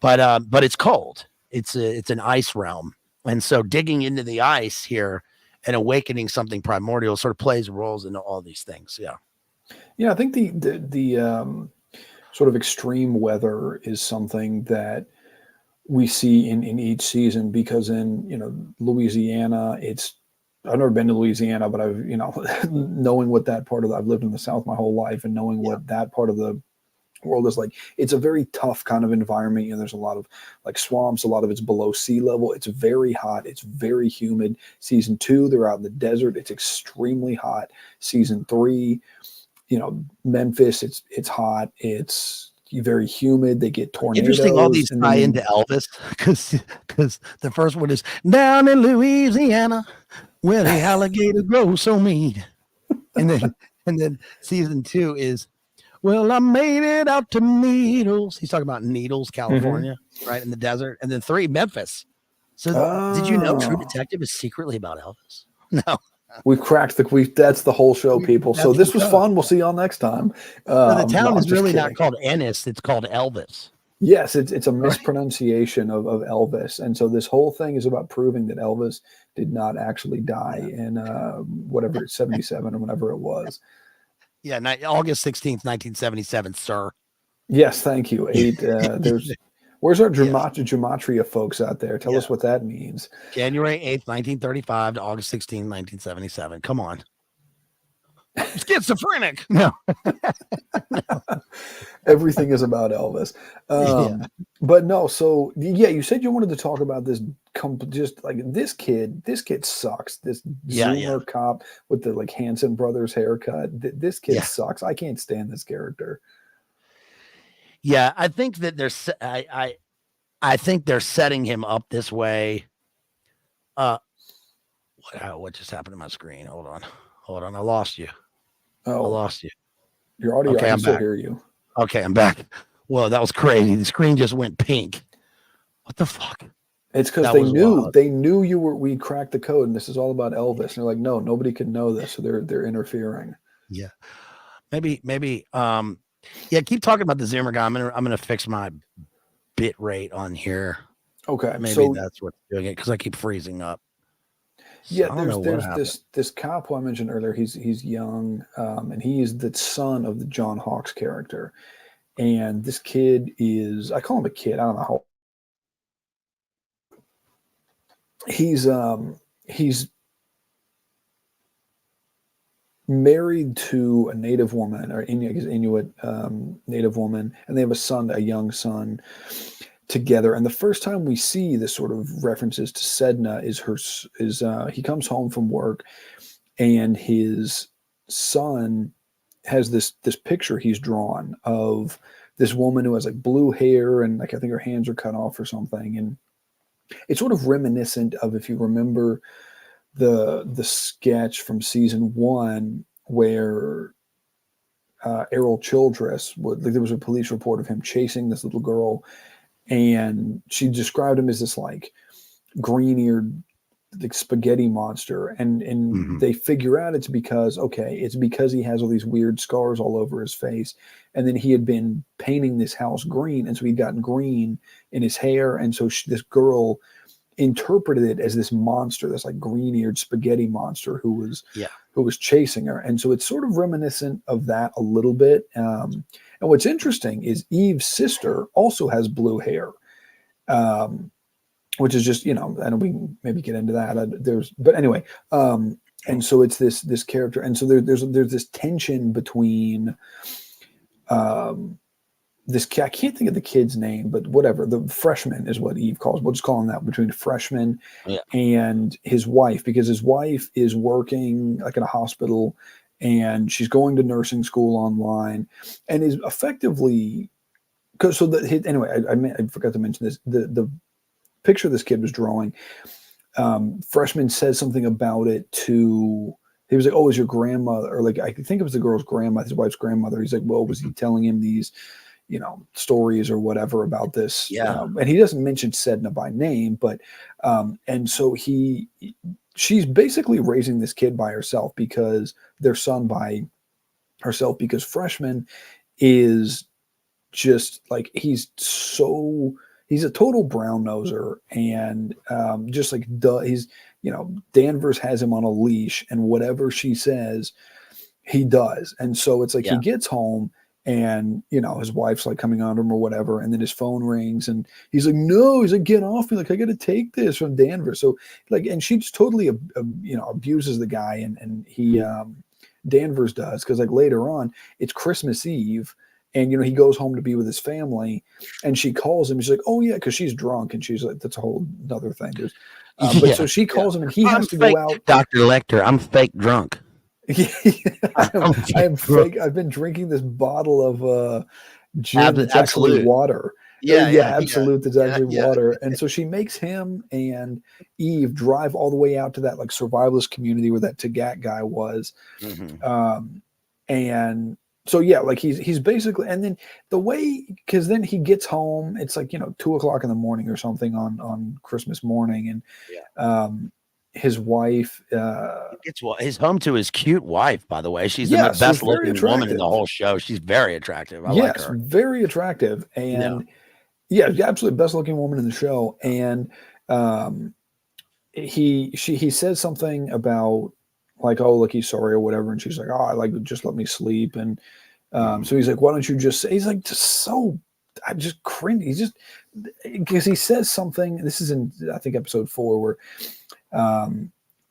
she says something. He's like, why don't you just say it?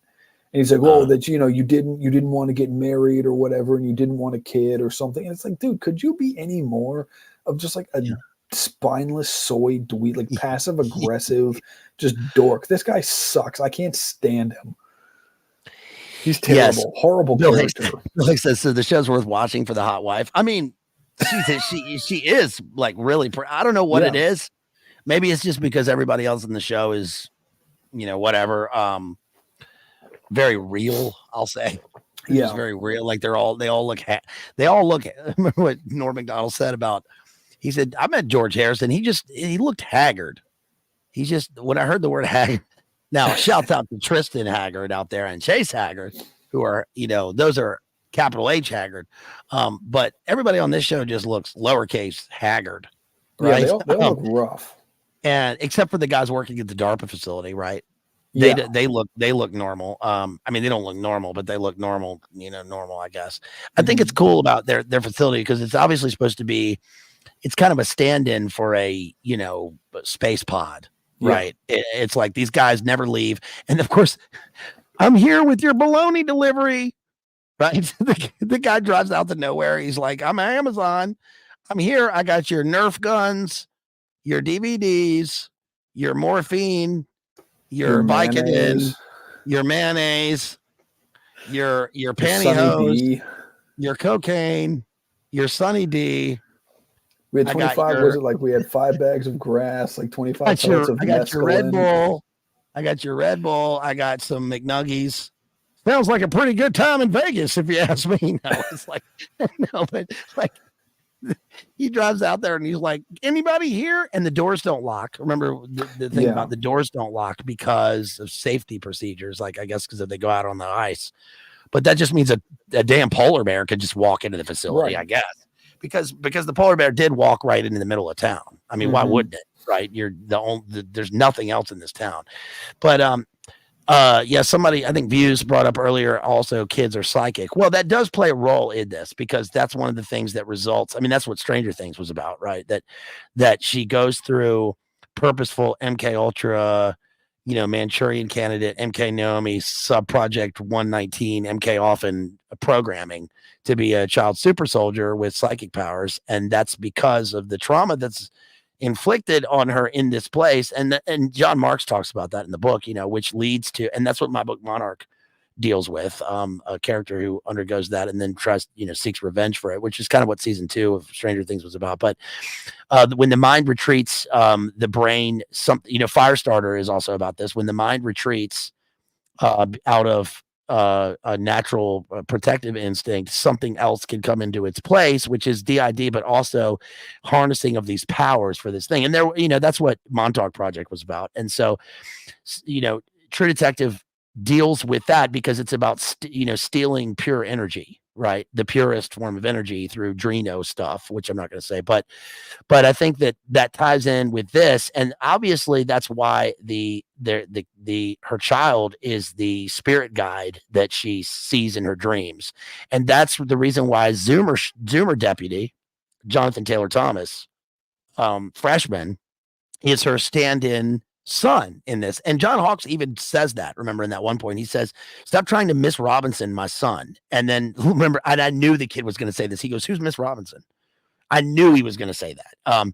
And he doesn't get it, but that is kind of what she's doing here. And you're right. He's spineless and soy, but there's a weird conflict here because he's new to the job. And he even says to it, they even bring this up in terms of the kind of exposition. He's arguing with his wife and he says, you married a cop. And she says, when we got married, you weren't a cop. So we see this relationship from both sides. It's, look, man, I guess they say about parents, like, that your job won't remember that you stayed late to work, but your kids will remember. But he's a cop and by the way, he's very good. He's very good at research, and he hacks the phone. He finds all the guys. He's learning from his boss here. He's obedient, but it's at the cost of his family, and they're just going to turn him into another Rust Cole, right? Because what is the fucking point? Like, because nobody else is racing to finish this job in this show. Nobody else is trying to figure it out fast. But so why are they making him do it? And at some point, you just got to be like, look, man, if you're young, it's like I guess it's like this. It's like the conflict between being young and wanting to succeed at your job, but also having a backbone, which is you have to go along to get along at your job, and you have to do those things and prove yourself.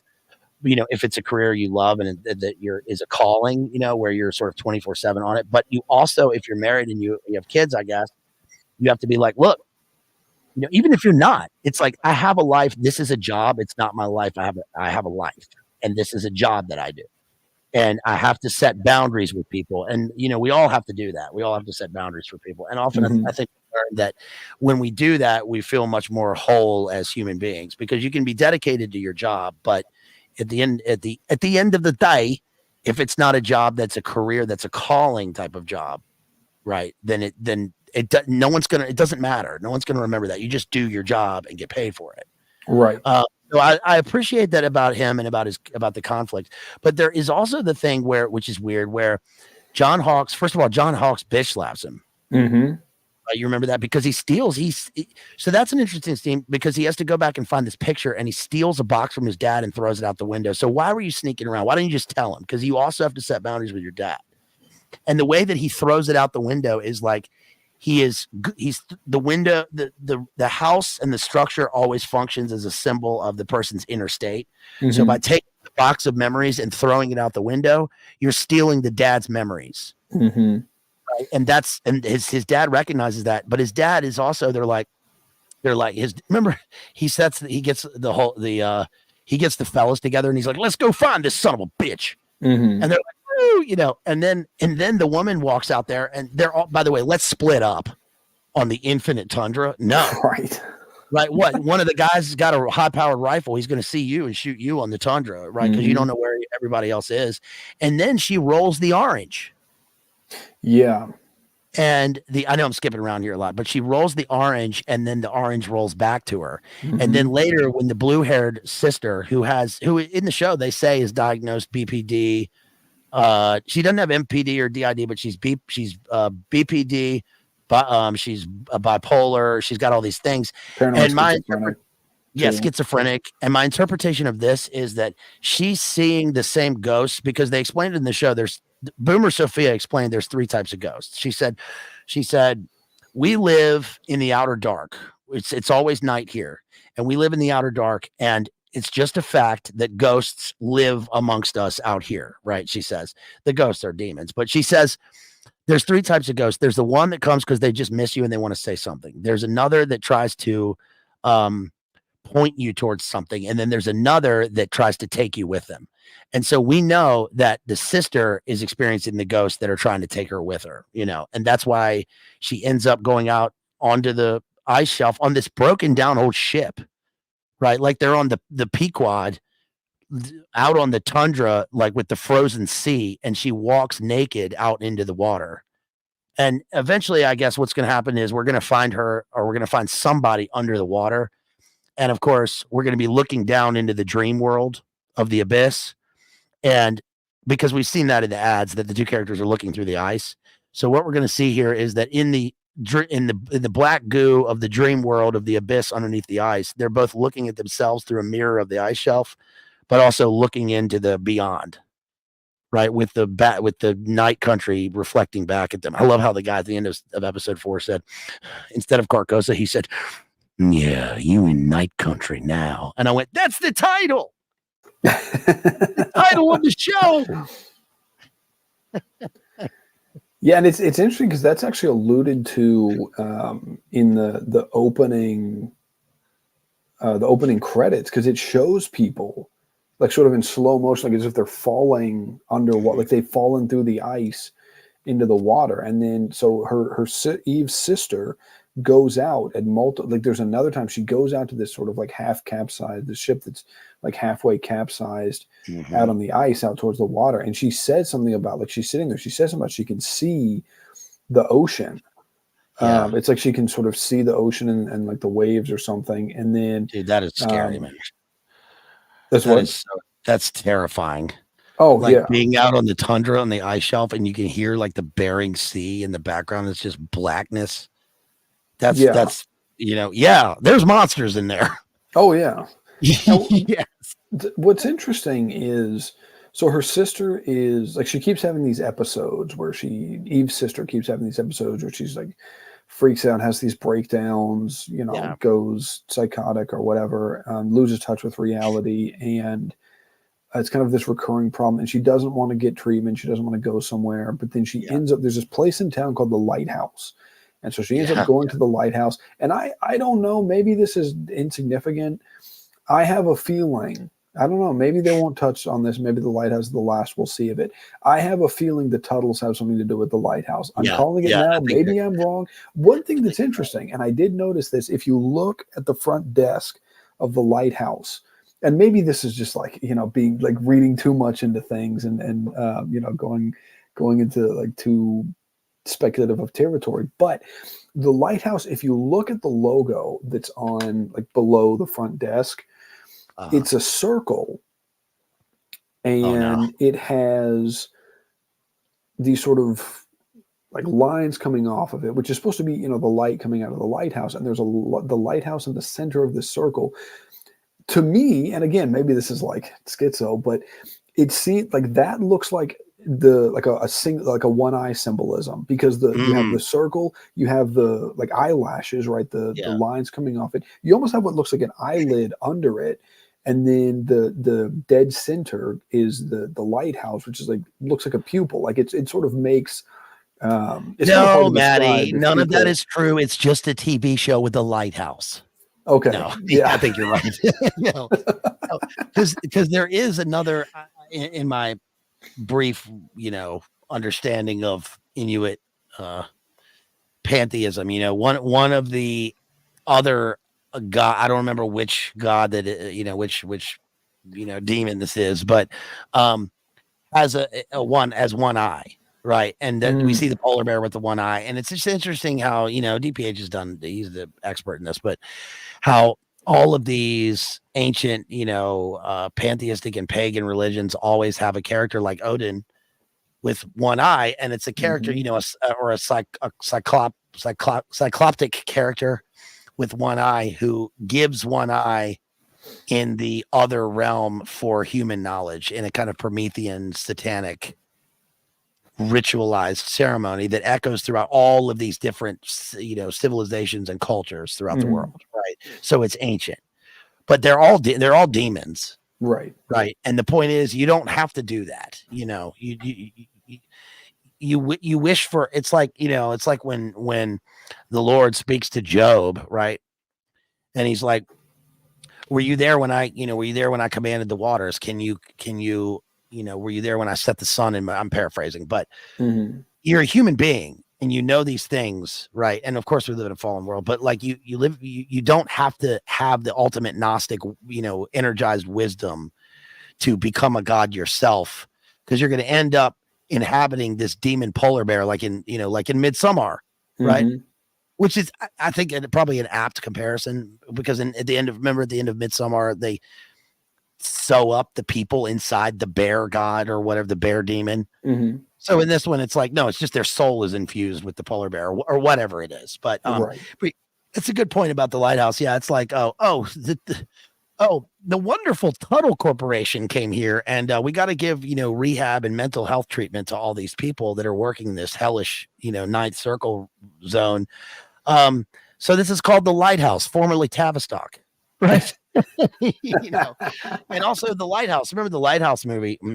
Watch them blow your beans? Watch you spill your beans. Remember that movie? Came out a few years ago. Willem Dafoe movie? Yeah, it's Willem Dafoe and Robert Pattinson locked in a Lovecraftian mermaid squidical. That's a word I just made up. Squidical splooge juice squidical lighthouse where there's lots of watch them blow your beans or whatever that phrase is. But it's the same sort of thing, right? And I think that it's probably the case. There's an interesting documentary. Just one more thing. There's an interesting documentary about the Alaska pipeline. Probably a lot of people have seen this, but have you ever seen that? No. It's about this in the 70s when they did the Alaska, when they built the Alaskan pipeline, and how it created all these boom towns, like a new old Far West, where all of the people working on the pipeline, there were hierarchies, and the welders were at the top, and they could have anything they wanted. They did the most dangerous work, and they were working, they crossed mountains with these pipelines. But there's all these people, and the mob was involved. They found that like 70% of the trucks were like missing because the mob was laundering money through it and taking trucks and all this stuff, and that the boom towns always ended up with huge amounts of violence. There was a huge cocaine and heroin trade that existed, because when the guys get off work, they go into town to blow off steam, and there was just so much money floating around in these places. And they were in the Wild West, like in Alaska at this point. These people could just do anything they wanted, and I think that's got to tie into the kind of background mythology of the show, right? In the sense that 50% of the town is funded by this industry. There's the woman she meets at the ice. By the way, you're the elite woman who owns the mine, and you put up money for the ice hockey rink. There's like the all girl ice hockey league at the thing. And then the cop comes in and says, oh, by the way, we got to commandeer this thing and use it for a corpsicle to defrost. Hell no. Yeah. Right. And then remember, Zoomer deputy brings in his brother, who's a vet, and the vet explains that he's seen the bodies were already were they already dead? They didn't freeze to death. They were already dead on the snow. And he says, I've seen lots of animals like this in fear, right? Frozen in fear and energized and all this stuff is Drino stuff, right? And he says that, and then he says to his brother or his cousin, how long have you been sitting here with these things? Right. And you're like, if Jodie Foster, hey, listen, Dr. Lecter, young Dr. Lecter, deputy, I want you to sit here and watch this corpsicle defrost. You'd be like, fuck no. Yeah. Plus, this place is stinking. Yeah. Oh, can you imagine how bad that would smell? Yeah, and they found one of the guys alive. Yeah. Right. And they're like, what happened? They're like, what happened to old Charlie? And he's like, well, we had to amputate his legs and his arms. He's in the hospital blind. By the way, he's a psychopomp and he's asleep in utter terror. But we got to wake him up long enough to question him. And he's like, ah! And then he sits up and points at Eve, right? Because and it's sort of implied, heavily implied, that basically after so many days of night, like people kind of start going crazy because there's like violence breaks out. So like Eve is sort of dating this guy who owns a bar where her sister works. And so she kind of has a relationship with him. And so there's like a random fight that breaks out. And that's how Eve finds the guy who tells her about the Winnebago.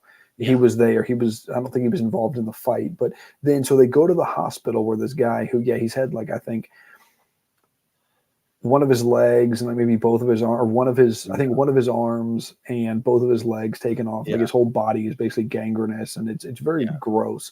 And like one of the other things, like you mentioned, their eardrums bursting, those are bleeding from the ears, but then they also like their corneas get burned. And so like, have you ever seen an animal that's blind, where they have those kind of like glassy sort of blue eyes? That's basically what these people's eyes look like. And so anyway, they go to the hospital, and this guy is sort of in and out of consciousness, and he's just like screaming whenever he's like, give me morphine. Yeah, he's just like screaming. Please give it to him. Gosh, it's like, give this guy like 10 grams of fentanyl or something. Just like put him out of his misery. The boomer weed smoking witch Woodstock woman was after him on the tundra, right? Give this guy whatever he wants. He had to see this woman sexing up Russ Cole's dad in the cabin. Please put him out of, like, give him whatever he wants. Right? Yeah, whatever it is. Somebody get this guy a slushy. Yeah. I feel like a slushy would do him good. I don't know. And so there's a fight that kicks off in the waiting room. And so Danvers runs out there to try to help break it up, which is funny because she's like 4'9" and weighs 60 pounds. Yes. And so, but then this guy, he like sits up and, his like hands all like black and gangrenous, and he like points at Eve and he says something about her mother. And so your mother is waiting for you. Right. Because I think her mother disappeared or was killed or something like that. I can't remember exactly, but it's clear that both Eve and her sister have some kind of, they're creeper traumatized. Yeah, they're traumatized because they shows in these flashbacks their mother is just like gone, just like screaming and just in terror all the time. She threw the cross out the window. You remember that? Yes, that's right. Yeah. Yes, she did. Yeah, she threw the cross out the window. Yeah. So it seems like, I know they said she was like schizophrenic or whatever, but she seems to be possessed or something. Yeah. Like there's something else going on there. And maybe that's, I don't get a whole discussion about that, but like there is something really weird going on there, and they have some kind of trauma of, and whereas Eve and her sister kind of went two different ways, where Eve, became very kind of tough and hard, and her sister is very sort of fragile. And it's interesting because Eve is this very kind of, tough, hard case kind of woman, but she's very sort of gentle and kind of tender when it comes to her sister, and is very, that's where she kind of, shows a lot of love and care for her sister. And then what's interesting with the lighthouse, I think they were in that together. They were both, either she was the victim of this or they both were. And so she's forced to be the mother figure for her sister, but I think they both went through the trauma that one symbol involves. Mm-hmm. That would right? make And sense. then Yeah. and also remember, her father's gone, so Eve doesn't have a Inuit name, right? She doesn't have a Mhm. native name, so she's an outsider to both sides. Which is why when she goes out to that hut where the guy is, and he's like, "You need an order to come through here," I think the guy, he says, "No, what's your name?" And she says, "Eve," and he says, "No, what's your name? Like, pick your side in this thing Mhm. that we're in." And I think that her sister sees these demons. I think it's too easy. It's too easy to say that the blue-haired sister is schizophrenic and has all these things, and that's supposed to be what society is now with the obvious things that it is. Yeah. I think that no, I feel bad for this girl. Like, I Mhm. feel really bad she's clearly troubled and she has no way out. Right. Right. Or at least sees no way out of this thing. She has a way out. I mean, first of all, put that cross back on. But she's totally lost out in the Arctic zone here. By the way, just one thing. I called this Arctic Syzygy. That's a great Mhm. word, Syzygy.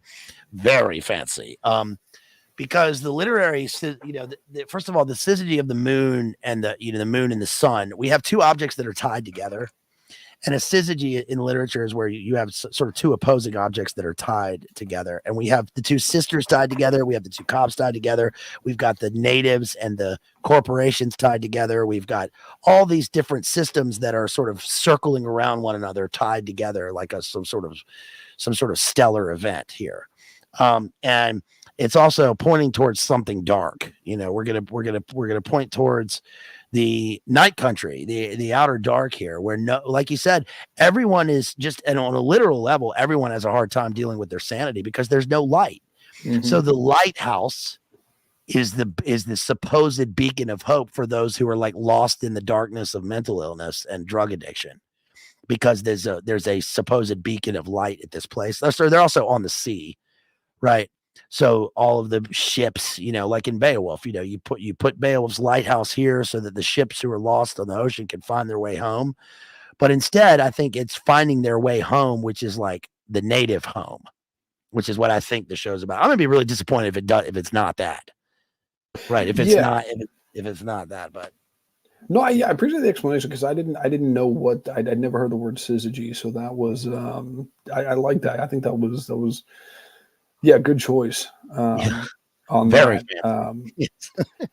And yeah, I mean, I think the thing with her sister, yeah, and she's somebody you really can kind of empathize with and feel bad for because there's that she's like walking around with like just wearing like a tank top and pants or Yeah, something, and she's out in the cold, and so Danvers like drives up and sees her and gets her out or gets out and tries to put a parka on her, and she like elbows her in the face, and then later when she kind of comes out of this, Eve's sister, I can't think of her name, but she apologized. Like she's always very apologetic whenever she kind of has these breaths. She's clearly like this is something that's not of her own doing, right? It's not like yeah, she went and fried herself with meth or something. Like this is something that um and then she goes to the lighthouse, and then um Eve gets a call from the Coast Guard on Christmas Eve night, who says that they found her sister. And so what she done, she went out to back to this ship, disrobed, and then walked out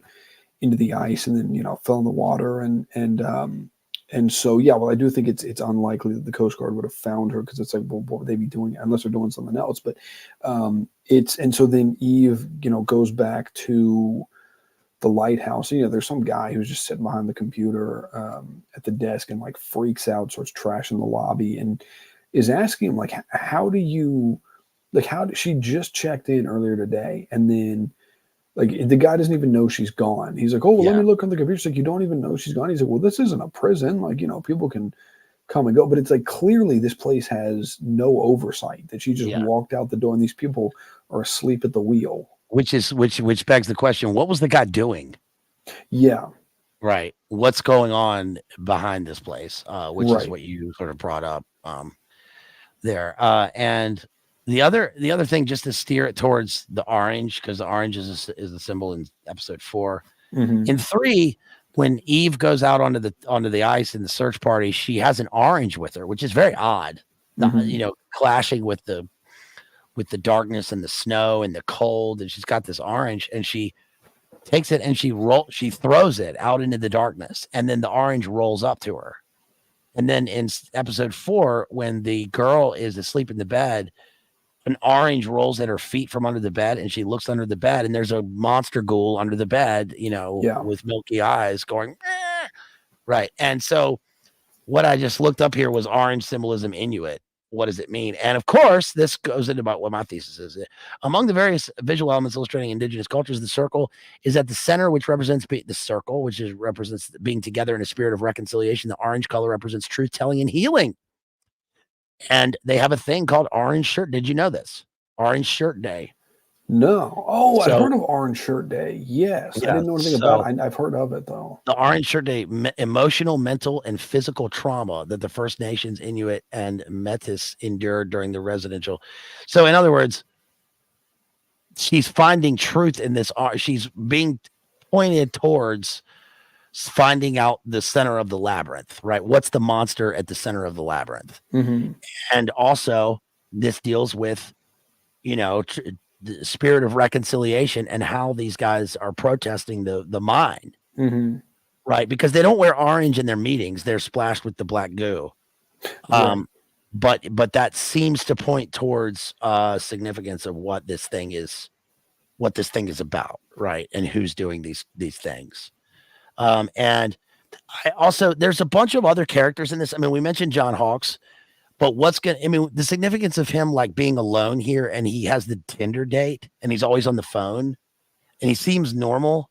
And then he goes to the airport and he's there to pick up his girlfriend or whatever. She doesn't show up. And then he spends Christmas Eve with his son. Mm-hmm. Right. And so I'm wondering, is he going to turn out to be I don't think he's going to turn out to be a bad guy. Hopefully he turns out to be one of the good guys in this, even though he seems hard in this. Maybe he's going to turn out to be one of the good saving figures in this, or he's gonna die trying to save somebody, which I hope it doesn't happen. And then also the Zoomer kid, obviously he's gonna have to prove himself somewhere, right along the line. So, yeah, I mean, I think the thing with John Hawkes is interesting because he's also sort of. And I think it's implied, and I think they even said that like Danvers was asleep at the wheel, and he was, because basically nothing goes on here. So it's like, they might arrest somebody for getting drunk, getting in a bar fight or whatever. But, and so he's basically just, he's older and he's probably getting near retirement and is just, asleep at the wheel. And so he finds this, what he believes to be a Russian woman. And so Danvers like makes fun of him, gives him a hard time about, his mail order bride or whatever. And then there's a scene where, because he's always texting her and then she asks like, oh, can you send some money for like my mom's, I don't know, like medical treatments or something. And he's like, yeah, I have a little bit left. I can send some to you. So then he sends it to her. And then, Christmas Eve, she's supposed to be coming for Christmas. So he goes to the airport and he's waiting out there. And then everybody gets off the plane and then he sees this woman come up. This, very attractive blonde woman. And he's like, oh, that's her. And then she tells the guy on the plane or the guy on the ground, like, go ahead and put the door up. And so then he goes back to the station, gets like a bottle of scotch or something out of his drawer, fills up a mug with it. And then his son is there. And he was like, oh, Jim Beam. Yeah, he's like, there's still some left. She's still got some left in her. Right. Yeah. And so he says like, oh, she didn't show up. Some of her phone's messed up. And his son's like, you didn't send her any money, did you? And then he just like doesn't. He just changes the subject. Yeah. And so it's clear like he, is something happened with his wife, his son's mom. We don't know. Yeah. But there's something there. And he basically, gets like scammed out of all of his savings by what he believes to be this Russian woman who's going to come to Alaska. Oh, yeah. She's from Vladivostok. Yeah. She's from Vladivostok. Yeah, that's right. Which is right there. Right. Yeah. It's like I can see Vladivostok from my back porch, eh? Remember that? Classic. I thought it was going to be the hot woman that got off the plane last. I was like, please be this lady. Yes. Please be this lady, because that would be awesome for him. You know what I mean? Yeah, because that lady was fine, but she was just the flight attendant. That's too bad. Damn it. Going back to Vladivostok. Damn, they must have some fine women there. Just from this one show, I decided to move to Vladivostok. Yeah, see you guys. I saw it in 3 seconds of a clip of True Detective season 4, episode 4. They're like, denied. Be like, no, this is what every woman in Vladivostok. I really like Vladivostok. I have ancestry there. I watch YouTube videos about the coldest cities in Siberia, you know, where they like they have to like build a house on stilts because the tundra moves or whatever. Yeah, yeah. Like It's like 60 below. Yeah. There's a YouTuber that lives there. She's hot. And she's that's all I have to say about it. It's not very good, but I looked up here just to briefly go over this because Sedna is obviously going to play a role in this. So for the folks at home here, as Norm says, legend of Sedna, the sea goddess. I'll read it to you for the folks at home who are listening out there in the night country. The legend of how Sedna became a sea goddess is told throughout the Arctic. I'll just kind of skim over this. The story varies. Skim on the snow. The story varies from one region to the next. However, in all versions, a young woman becomes the mother of all sea creatures. As the sea goddess, Sedna has dominion over her creatures and controls the availability of seal, walrus, fish, whale, and other sea animals to Inuit hunters. This version is a compilation from many Sedna stories. You can read that. You can find that right there. The rest of that, but Sedna's father, skipping down, Sedna's father was so frightened that the storm would fill his kayak with water and that he would drown in the icy waters that he threw Sedna overboard. He thought that this would get the birds to stop flapping their wings, but it did not. Sedna did not want to be left in the water, so she held tightly to the edge of her father's boat and would not let go, fearing that she would tip him over. The father cut her fingers off, one joint at a time. From each of her finger joints, different sea creatures were born. They became fish, seal, walruses, and whales. Sedna sank to the bottom of the ocean. There became a powerful spirit. Her home is now on the ocean floor. If you've seen her, you know she has the head and torso of a woman and the tail of a fish. Sedna now controls all the animals in the sea. The Inuit who rely on these animals want to maintain a good relationship with Sedna. If hunters don't catch anything for a long time, the shaman will transform himself into a fish. In this new form, he or she will swim down to the bottom of the ocean to appease Sedna, the sea goddess. The shaman will comb the tangles out of Sedna's hair and put it into braids, which is kind of like braiding the sea net, the fishing nets. This makes her happy and soothes her anger. Perhaps it's because Sedna lost her fingers that she likes to have all her hair combed and braided by someone else.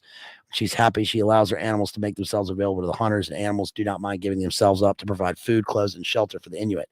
I know another thing about the Inuit with animals is that, like with polar bears, for example, in the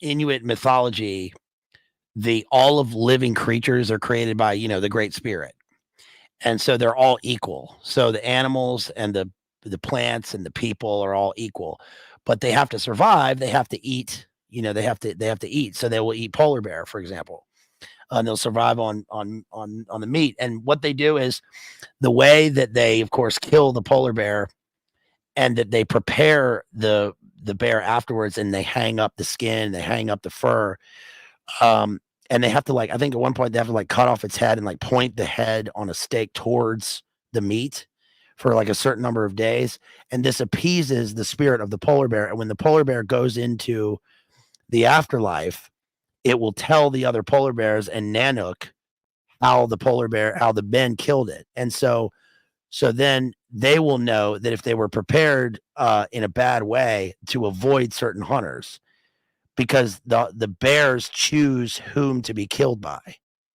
So then that determines whether the people will eat or not.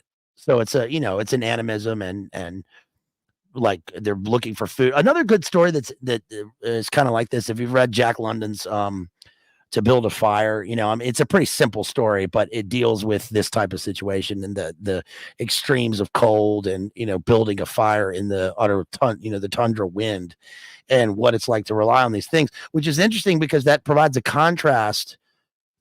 total contrast to the people working at the Darpa facility. I keep calling it that. I mean, that's pretty much what it is, right? This generational coring, looking for scientific evidence to heal diseases or whatever. But obviously, that's going to play a role into the poison that's infecting the town, like a literal poison. It's literally poisoning them. But they can have everything they want. They have everything delivered there, right? And they never even need to leave. In fact, they don't leave. They stay there, and the people never see them, except for the people that were there who were haunted by whatever this ghoul demon is, that left and stayed on the land but never went back to the facility or the town. So there's a whole bunch of elements of people who are like out in the darkness, and they always have to find these people, but it seems that they're also being found, right, by this demon spirits that inhabit these regions, right? Which is like the solution is like, don't throw the cross out the window. Right. You need to have a church in this town. Yeah. Right. And just, be cool, man. Just everybody just chill out. Yeah, that is interesting. There's like a total absence of any kind of anything religious of any kind. Well, whereas in season 1, I mean like in a Christian sense, because like in season 1, they had the guy that was doing the tent revivals and ended up becoming a drunk, like working in the junk shop later. And then in season 3, the 2 kids that disappeared, their dad, I think, had gotten like into some kind of Christian AA type of program. Mm-hmm. And so I don't remember about season 2 if there was anything kind of religious in a Christian sort of sense, but yeah, in this one it's like there's a total absence of any of that. And it's interesting because nobody really seems to take it all that seriously, because in the first season, Marty, he has no regard for any of that kind of stuff. He's like, oh, what's wrong with people having, community and coming together around something. And so it's very kind of flippant.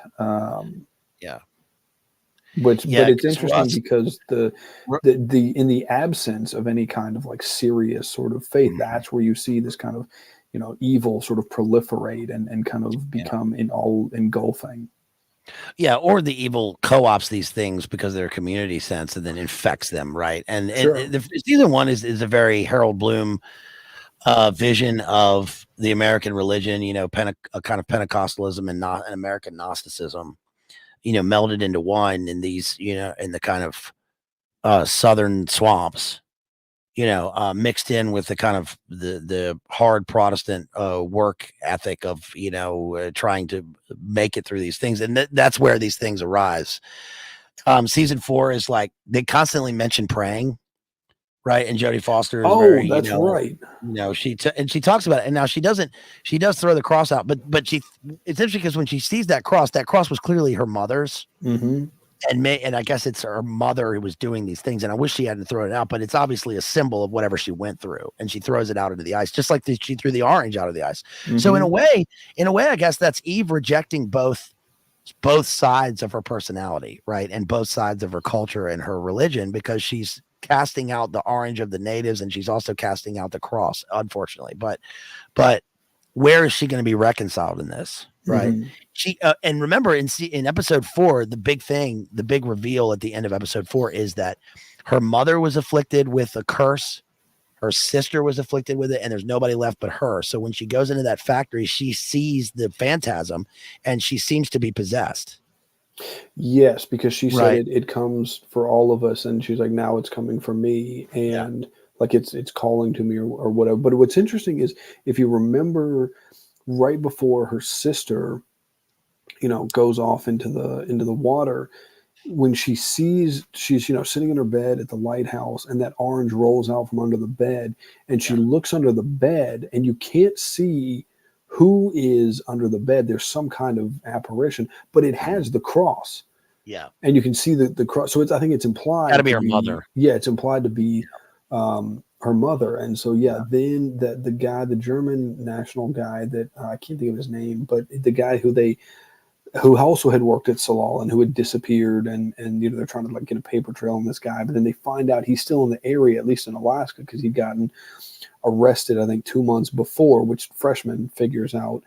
And then so this guy is like, there's not always a paper trail for people. Just go out there and find him in person. It's like there's 4 trillion acres. It's like most of this is frozen. I'm gonna end up in fucking Greenland. What are you talking about? I'm just gonna walk out here and I'm gonna wind up in Greenland. Sure, I'm gonna walk out into the dark with the vampire whales and all this shit out there. Like, hell no. I'm just gonna go on to Vladivostok. Just walk right on over there. I'm gonna go join one of those fishing boats on Deadliest Catch. Right? Actually, that'd probably be better for all these people. Probably. Yeah. But actually, there's a mention of that when we first see Eve, and she goes to that processing facility for the crabs. Yeah. And there was that guy who had showed up to assault his girlfriend or whatever, and he gets whacked in the face with a bucket and gets knocked out, and then they actually mention that the guy who runs the place, the manager or owner, whatever, actually says like, oh yeah, it gets worse every year. Yeah. And so that's kind of a reference to like the waters being like them overfishing, to try to keep up with demand. So, but anyway, yeah, he's like, I'm trying to catch Ophelia crab with Captain Hansen. That's another show. Dr. Lecter, have you seen that show? Have you seen the 20 million episodes of Deadliest Catch? Captain Hansen's my guy. We have a community of people called Hansen. That's why we got this deputy to be in the show.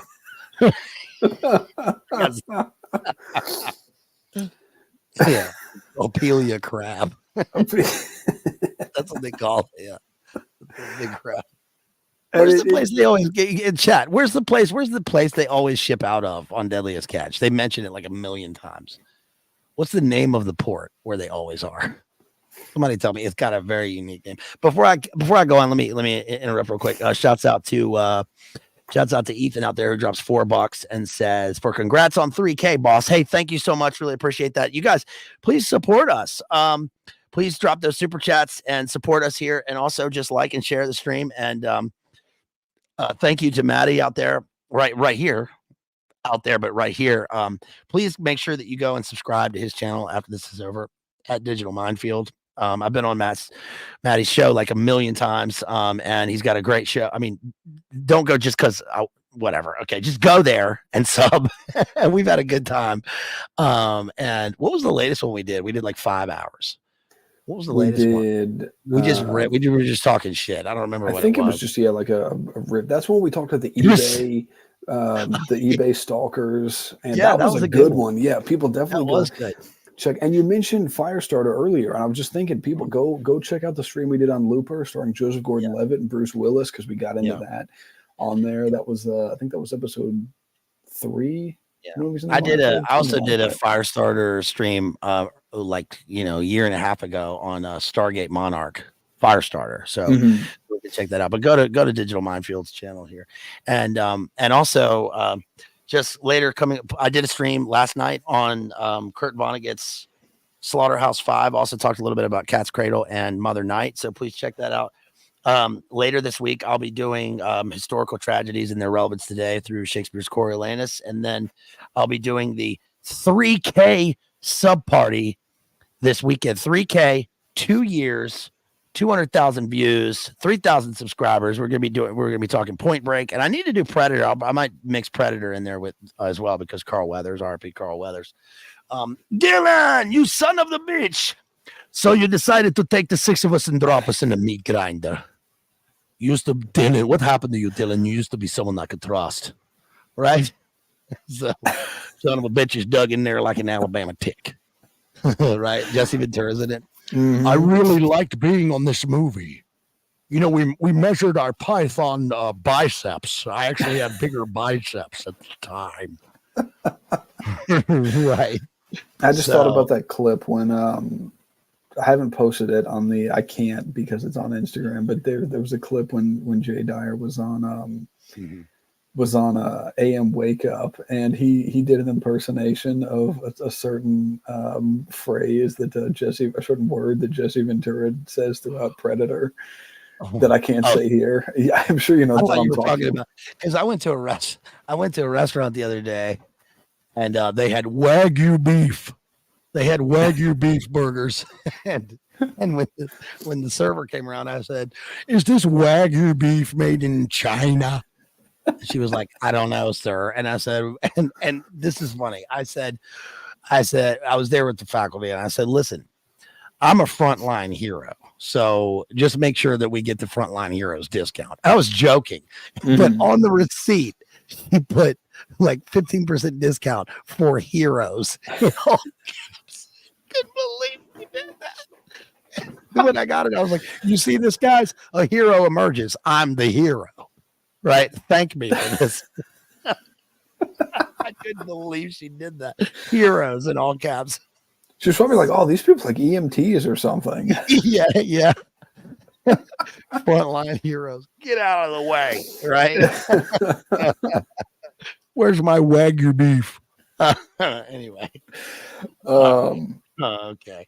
So, I'm trying to think if there's. Oh, so I guess we can that kind of takes us up to not wrapping the stream up necessarily. I don't know how much longer you want to go for, but I guess we can kind of get to the last part of it. So there 322 more hours. Okay, let's going. Go. Okay.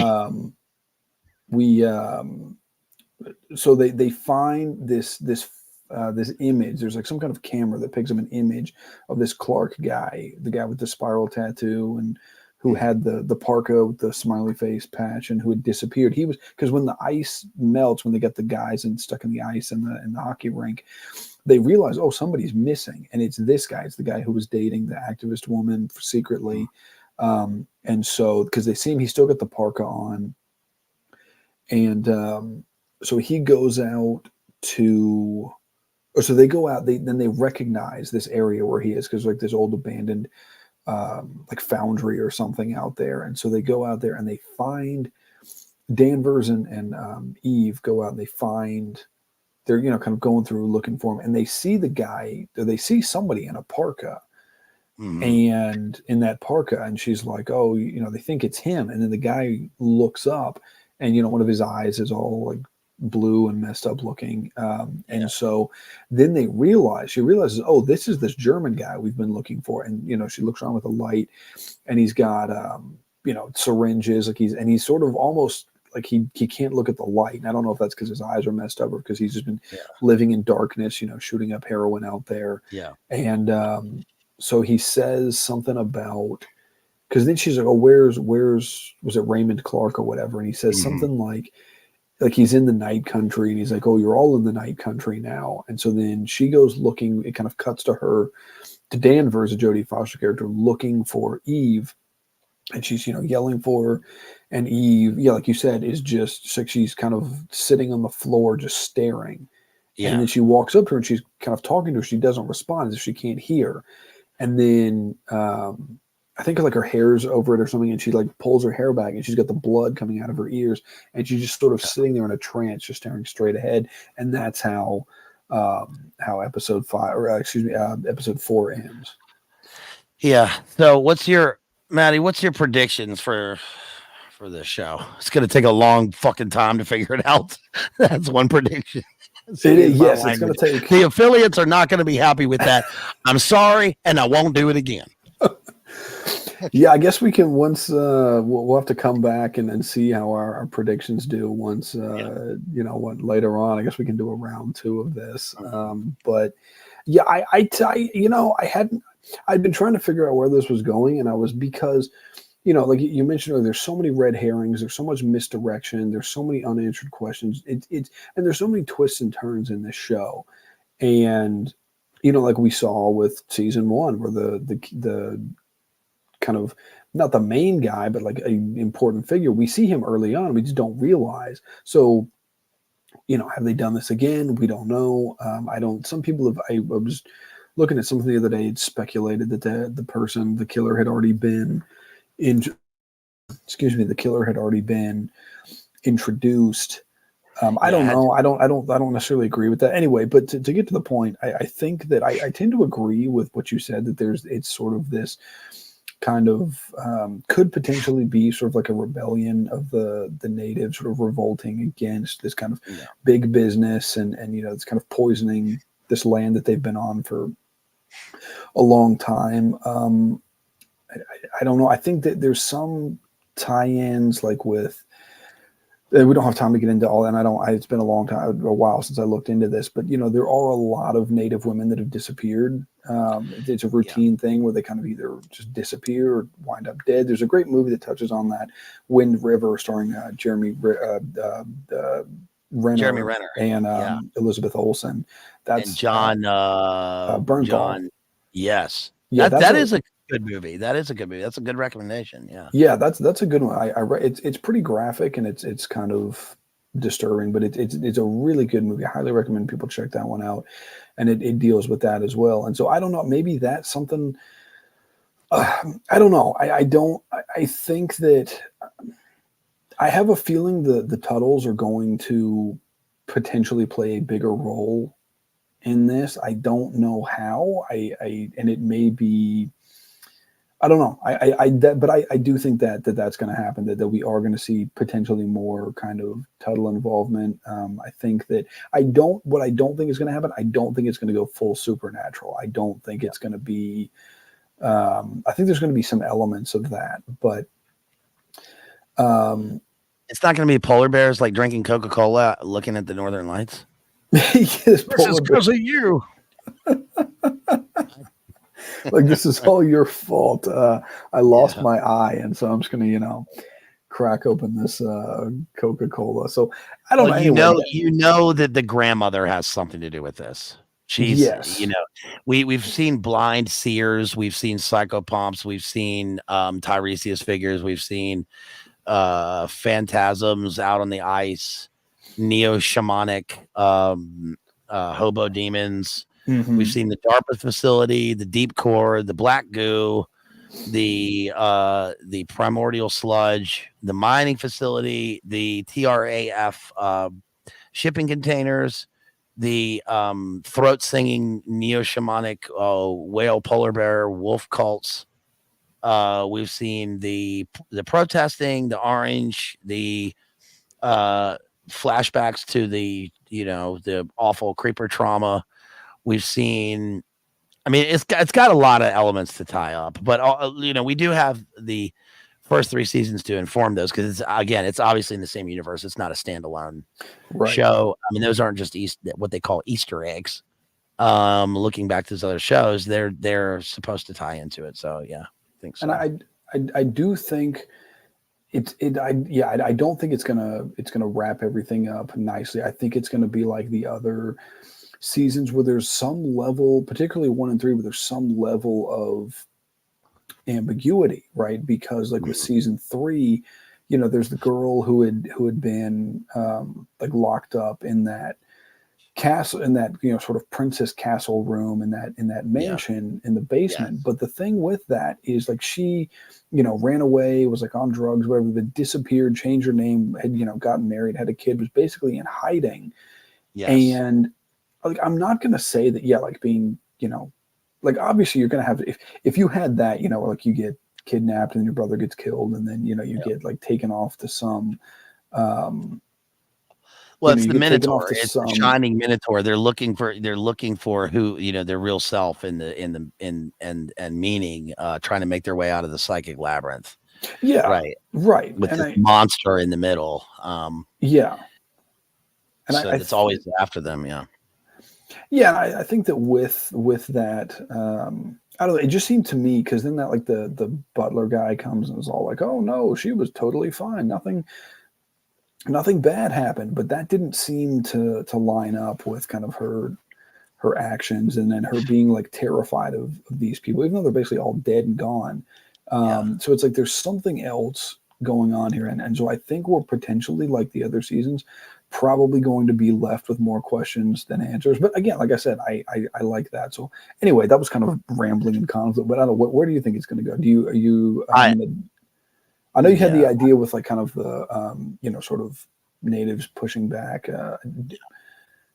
Any other thoughts on that?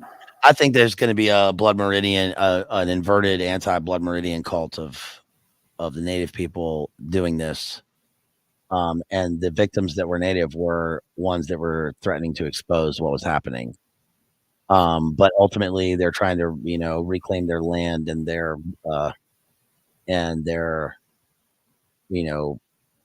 pantheon ghoul character, demon characters, in their place, and it's going to be led by somebody who's already been shown. Maybe the old woman that had the one eye. But it's definitely she. She's awake. But I guess just to wrap it up here, I just pulled up. This is just I don't know. I'm just scrolling here through. Here's this right here. Can you guys see this? This is the. I don't know if you can see my cursor. This. Here's Rust Cole, and here's the Boomer Sophia character. That's not his mother, but she is in touch with these spirits, and Rust Cole's dad, I think, was shown here. Here's Billie Eyelash. She does the opening sequence songs, which are when you go to sleep. Songs. And that mirrors the Vikings opening credits of Floating in the Sea with the song by Fever Ray. It's a great song by Fever Ray that opens the show Vikings, if anybody hasn't seen that. Here's Mahershala Ali as older Mahershala Ali and Stephen Dorff in season 3, which was I thought was a good season. And remember, he was a lerp. I was a lerp. I was a man. They sent me out as a lerp. I was supposed to go out and wreak havoc as a maniac and come back, and then here, and that ties in with remember there was a native character in episode 3 that they suspected of being the guy who was responsible for the missing person, but he had his whole place wired up and he had all the weapons because he was also a Nam. Remember, and we have between the natives and the other guys there, and they come after him because he's like running around in garbage, right? But he's living in this place and he's armed. This guy's armed to the teeth, and they come after him and he goes full Phoenix program back on him before they get him. Here's Rust Cole with here's this neo-shamanic Rust dad out in the outer wilderness doing his dance of death yoga style, pointing the way to the dead people, which just goes to show that Rust was in touch with these things, because look at his dad. Right. And then the last thing I wanted to point out here was I wanted to point out, let's look this up.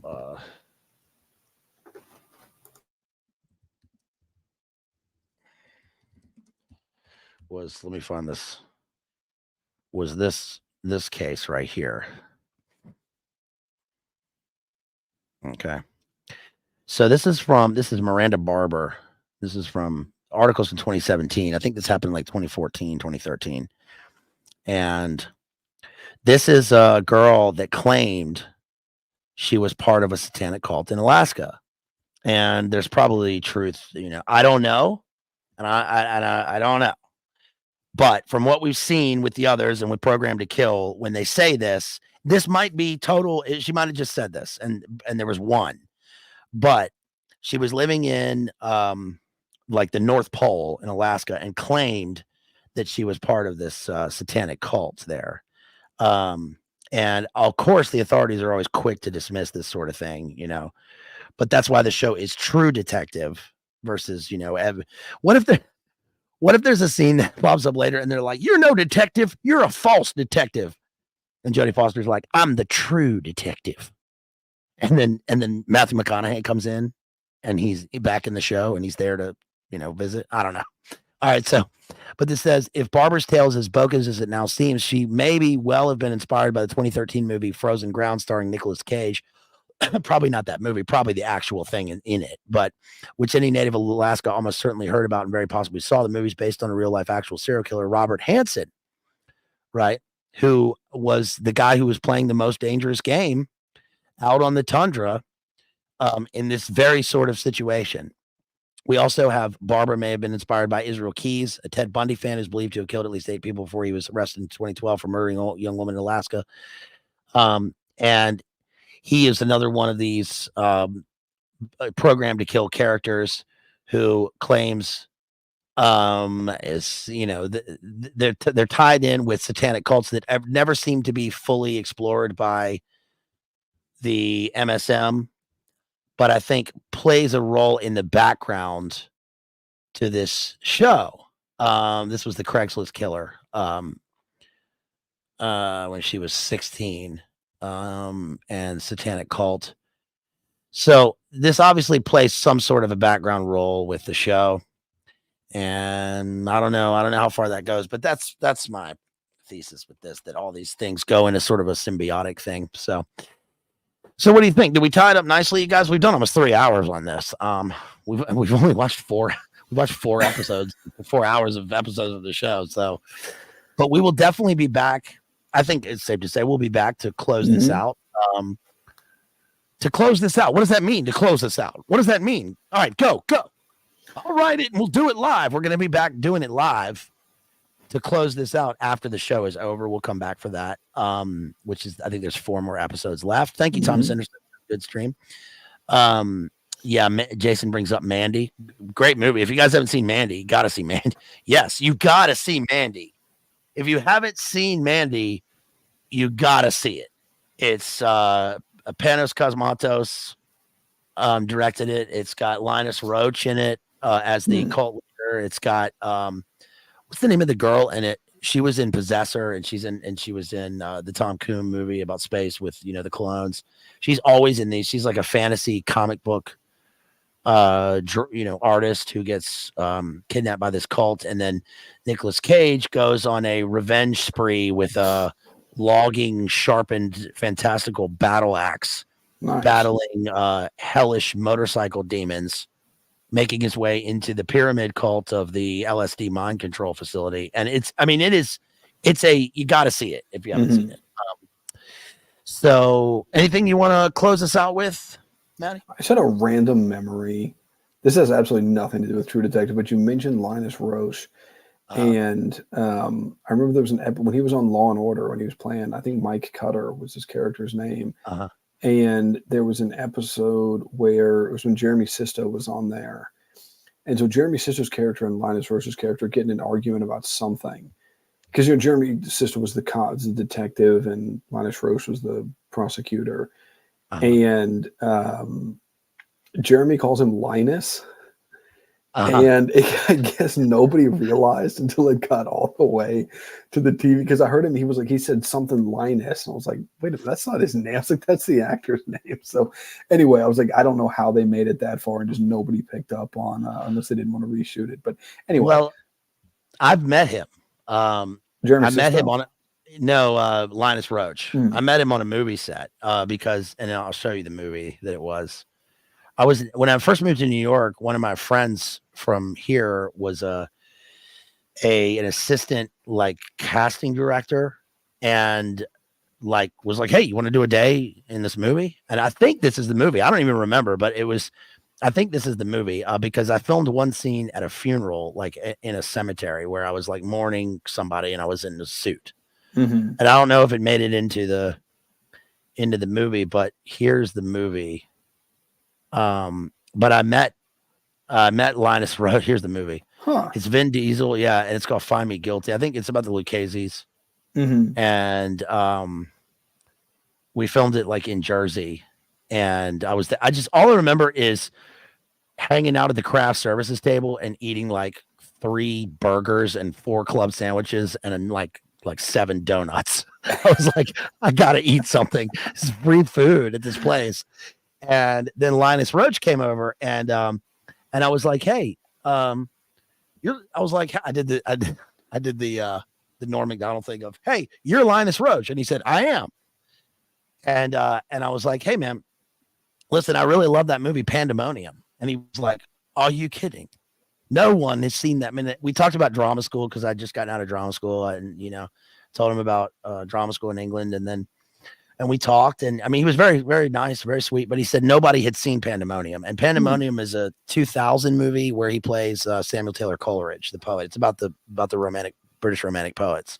It's about Wordsworth and Coleridge. And I'd seen it, I'd seen it a bunch of times. I saw it in the cinema. And that was before he did the new Batman, where he played Bruce Wayne's dad. And then it was before Law and Order. I used to see Law and Order filming. Actually, one of my friends, his sister was had a big role in Law and Order, and I that's where I saw Dennis Farina when I was walking to my bar job one day, and I was like, "Hey, Dennis Farina," and he goes, "Hey, that's me, guy. Hey, nice to see you." Yeah, it was very sweet. That's exactly how I would expect Dennis Farina to respond. Yeah. But I remember I ate Thanksgiving with the Law and Order cast. Oh, was it Jesse L. Martin? Jesse L. Martin at his condo in Tribeca. And then I went to Crowbar after that. But we ate Thanksgiving at his house with the whole Law and Order cast, and that was very cool. But anyway, yeah, Linus Roche, was that. He plays a cult leader in Mandy, if you haven't seen that. You have to watch. But anyway, that one yet. I gotta watch it. But I think this is the I want to, you know, like I think I tried to watch this movie one time and then I you know, I was like, I'm not even, I think I'm in the movie, but I don't even know. But it would be a very short scene, but I'd be like, it would be me from a distance, like at a mob funeral. And I'm like, hey, that's probably why they cut it. I'll have to go watch Your that line and see is if I can Roach. find Cut. it. Yeah. But yeah, this was fun. Thanks for having me back on, Yeah. and we definitely have a jump on everybody else because I don't think anybody else has done anything as it's going. So yeah, you know, do it live, see what we get right, see what we get wrong, see where it goes, and hopefully, you know, maybe one or two of our predictions will come true. But I don't feel like I had that many predictions, but that's okay. But yes, thank you to everybody for hanging out in the chat. Big shout out to all the homies. Recognize a lot of names in there.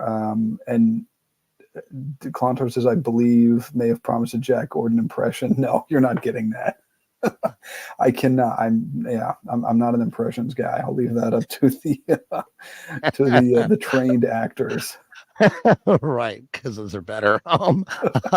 No, yeah, thank you to everybody who's in chat who joined us. Really appreciate it. And let me see if we happen to get any super chats in here. No, those are all from last night. So thank you everybody who donated. Really appreciate you. If I miss you, I'll get you on the next stream. Thanks everybody. Really appreciate you. Thank you for helping me to get to 3K.